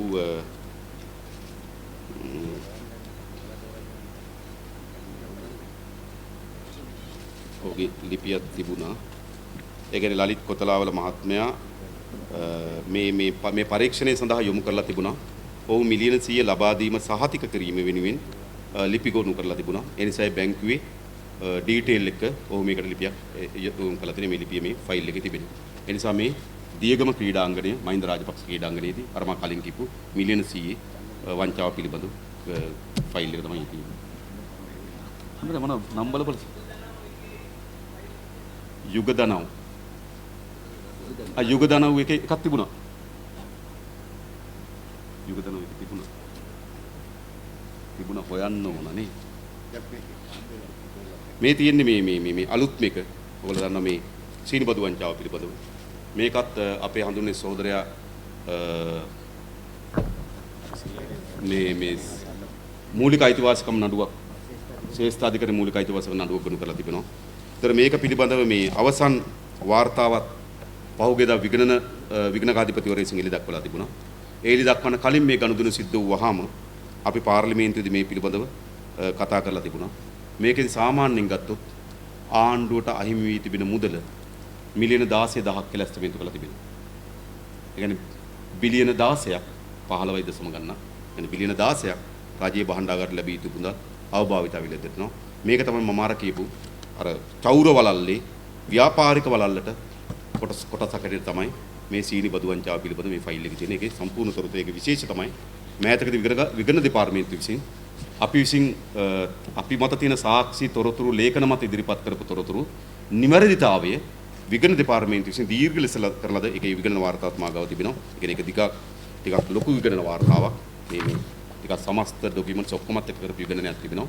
මේ විගණනයෙන් අපි සීනි බදු වංචාව පිළිබඳ ඉදිරිපත් කරපු කරුණු සනාථ කරලා තිබෙනවා. ඒ ෆයිල් එක තමයි තියෙන්නේ. තව එහෙනම් අපි ඉන්නේ තව කොච්චර ඇද්දත් මේ කේද වාචක තමයි දැනගන්න තිබෙන්නේ. ඉතින් මම අවසන් වශයෙන් තව පසුව අවසන් කරන්න ඉන්නම්. මම වසන්ත සමරසිංහ සෝදරට ලබා දෙන්නම් විශේෂයෙන්ම මේ ක්‍රිස් ගනුදෙනුව මේ හෝටලේ ගනුදෙනුව නිමල් පෙරේරාගේ account එකට සල්ලි ගෙපු විදිහත් නිමල් පෙරේරා හරිද ඒ වෙනුවෙන් කට උත්තරයක් ලබා දී තිබෙනවා. ඒ විතරක් නෙවෙයි ඔහු මහේස්ත්‍රාත් අධිකරණයේදී ඒ පිළිබඳ කරුණු ඉදිරිපත් කරන්නත් ඔය එකඟ වෙලා තිබුණා. ඒ තියන් තමයි මේ නඩු අහක ගියේ. ඒ පිළිබඳව නේද තියෙනවනේ විස්තර කොහොමද? ක්‍රිස් කනුදිනුව පිළිබඳ ක්‍රිස් කනුදිනුවත් ඕස්ට්‍රේලියාව දැන් සම්බන්ධයක් එළිදරව් කරන ෆයිල් එක තියෙනවා. ඔයගොල්ලෝ දන්නවා ෆාම් ඔයිල් ලංකාවට ආනයනය කරනවා. මේ ෆාම් ඔයිල් ආනයනය කරනකොට අපි බද්දක් ගන්නවා. අපි කවුරුත් දන්න මේ බද්ද නියමිත කරන්නේ ඒ භාණ්ඩයේ අයිති HS කෝඩ් එක මොකක්ද කියන එක මත. તો දීර්ඝ කාලයක් මේ ෆාම් ඔයිල් ආනයනය කරනකොට මේ බද්ද ගහලා තිබෙන්නේ 1511යි තිත 1.10 සමයි 1511යි තිත 1.0 යටතේ තමයි නිෂ්කාසනය කරලා තියෙන්නේ. ඒක තමයි ෆාම් ඔයිල් වල දීපු නිෂ්කාසන ෆාම් ඔයිල් ගත්තේ එම HS කෝඩ් එක යටතේ. හැබැයි ලංකාවේ ප්‍රමිති ආයතනයත් ඒ ගෙනාපු ෆාම් ඔයිල් සහ ජාත්‍යන්තරවත් රේගුව විසින් ලියලා ඒ ෆාම් ඔයිල් එක අයිති වෙන HS කාණ්ඩේ හොයාගත්තා. ඒ HS කාණ්ඩේ අයිති වෙන්නේ 11511යි තිතක් 9.0යි තිතක් 9.0 යටතේ. මේකට තමයි නිෂ්කාසනය කරන්නේ. ඒක යටතේ නිෂ්කාසනය කරන භාණ්ඩ වලට බද්ද වැඩි. අර කලින් කියපු HS කෝඩ් එක යටතේ නිෂ්කාසනය කරනකොට රේගුවෙන් නිදහස් කරගන්නකොට බද්ද අඩුයි. ඒ නිසා දීර්ඝ කාලයක් මේ ෆාම් ඔයිල් ආනයනය කරනකොට අර වැරදි HS කෝඩ් එක යටතේ ආනයනය කරලා තියෙනවා. ඒ නිසා නිවැරදි HS කෝඩ් එකේ ආනයනය කරා නම් ආණ්ඩුවට ලැබිය යුතු මුදල පිළිබඳ වාර්තාවක් තිබෙනවා. ඒ ෆයිල් එක සම්පූර්ණ තිබෙනවා. ඒක මෙහෙම කියනවා. නාරනා ඇග්‍රෝ හා පිරිමීඩ විල්මා යන ආයතන. දන්නවනේ? සීනි, පොල් තෙල් ඔක්කොම කියවනේ පිරිමීඩ විල්පා. ආනයනික ෆාම් ඕලෙන් භාණ්ඩ සංයෝජිත වර්ගීකරණ අංක 11511.9.0.9.0 යටතේ නිස්කාරණය නොකිරීම හේතුවෙන් අහිමි වී ඇති සම්පූර්ණ බදු මුදල පිළිවෙලින් මිලියන 2586යි හා මිලියන 3543ක් වශයෙන් රුපියල් මිලියන 6109කට ආසන්න මුදලක් ඒකට අහිමි වෙලා තිබෙනවා. බිලියන 6ක්. ඔබ හිතන්න. ඒකයි මම කිව්වේ. මේ චෞර වලල්ල සැදුම් ලන්න මේ වගේ ඩීල් කරන විශාල ප්‍රමාණයකට සම්බන්ධ වී තිබෙනවා. ඒ නිසා මිලියන 6000 ගණනක් මේ HS කෝඩ් මාරු කිරීම හරහා රජයේ භාණ්ඩාගාරයට අඩු වෙයි.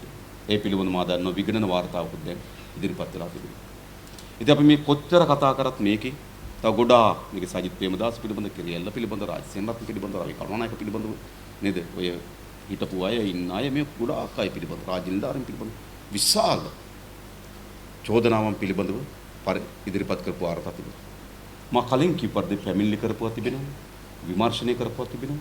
නඩු ගණපු කරපුවා තිබෙනවා. නඩු ඉල්ලාස් කරගත්ත ඒවා තිබෙනවා. මේ සියලුම ෆයිල් මෙතන තිබෙනවා. දැන් ඒතර පැන නගින ප්‍රශ්නේ තමයි මෙවැනි විශාල අපරාධයක් මා කලිනුත් ආරම්භයේදීමත් කිව්වා මේ සමස්තය නෙවෙයි මේ අපි එළියේ සිට දේශපාලන ව්‍යාපාරයකට සංවිධානයකට හොයාගත්තු දී. ඇත්තට මේවා ගොඩක් හොයාගන්න පුළුවන් කාටද? ආණ්ඩුවකට. මේ එළියේ සිට හොයාගන්න. ඒ නිසා මේ සමස්තය නෙවෙයි.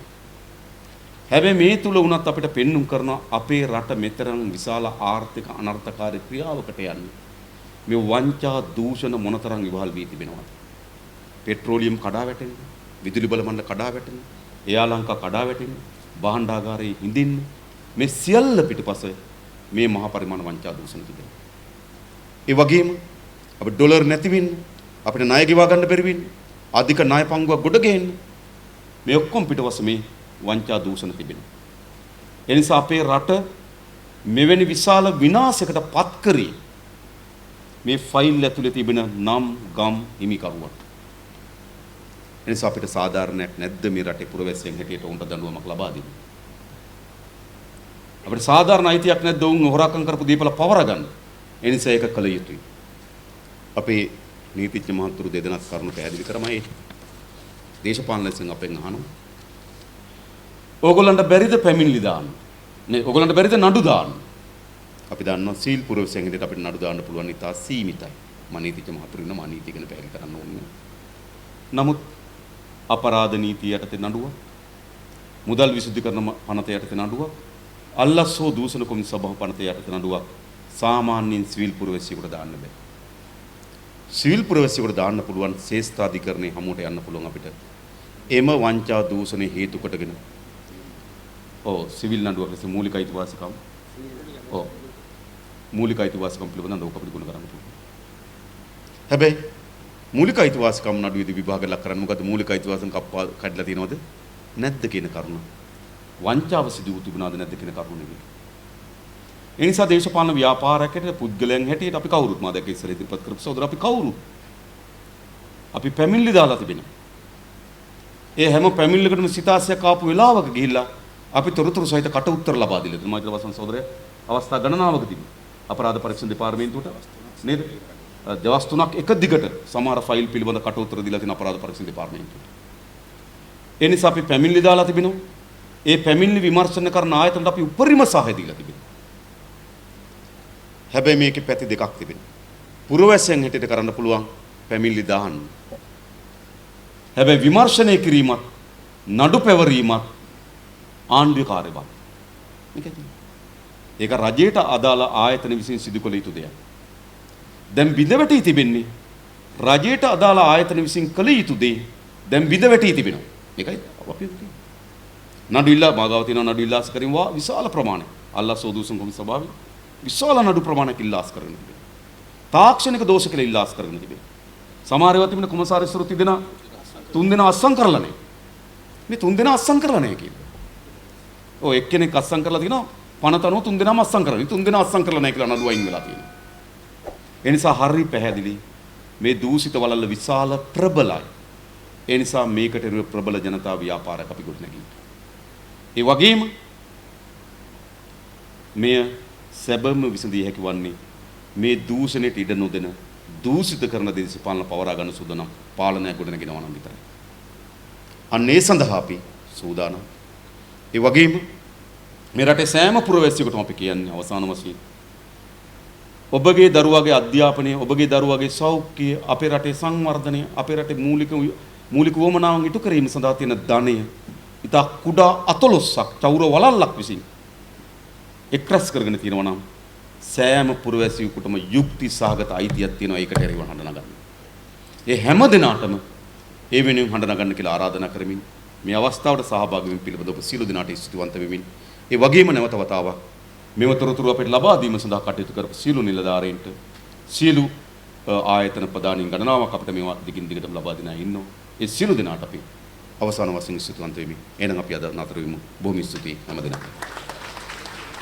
මේ මාධ්‍ය තන්ත්‍රය මට කොපි ගහගන්න බැරි නම් ඔප්පු ගන්න දැන් කියවන්න ඔබතුමා මම විශ්වාස කරනවා පාර්ලිමේන්තුවේ ඔබතුමාට පෞද්ගලික යෝජනාවක් වශයෙන් ඔබ ගේන්න පුළුවන් මන්ත්‍රීවරුන්ගේ වරස්තකාත කප්පාදු කරලා ලංකාවේ ඉන්න මාණ්ඩලික නිගාහරි කිනාරමට ගේන්න පෙන්ෂන් එක නැති කරන්න ඔය ටික පුළුවන් නම් කියන්න මම නෑ මේක අපි දිගටම දේශපාලන වේදිකාවේ කියන කරුණු. ඒක අපි ඔව් ඔව් ඒ කියන්නේ අපි විශේෂයෙන්ම බලාපොරොත්තු වෙනවා.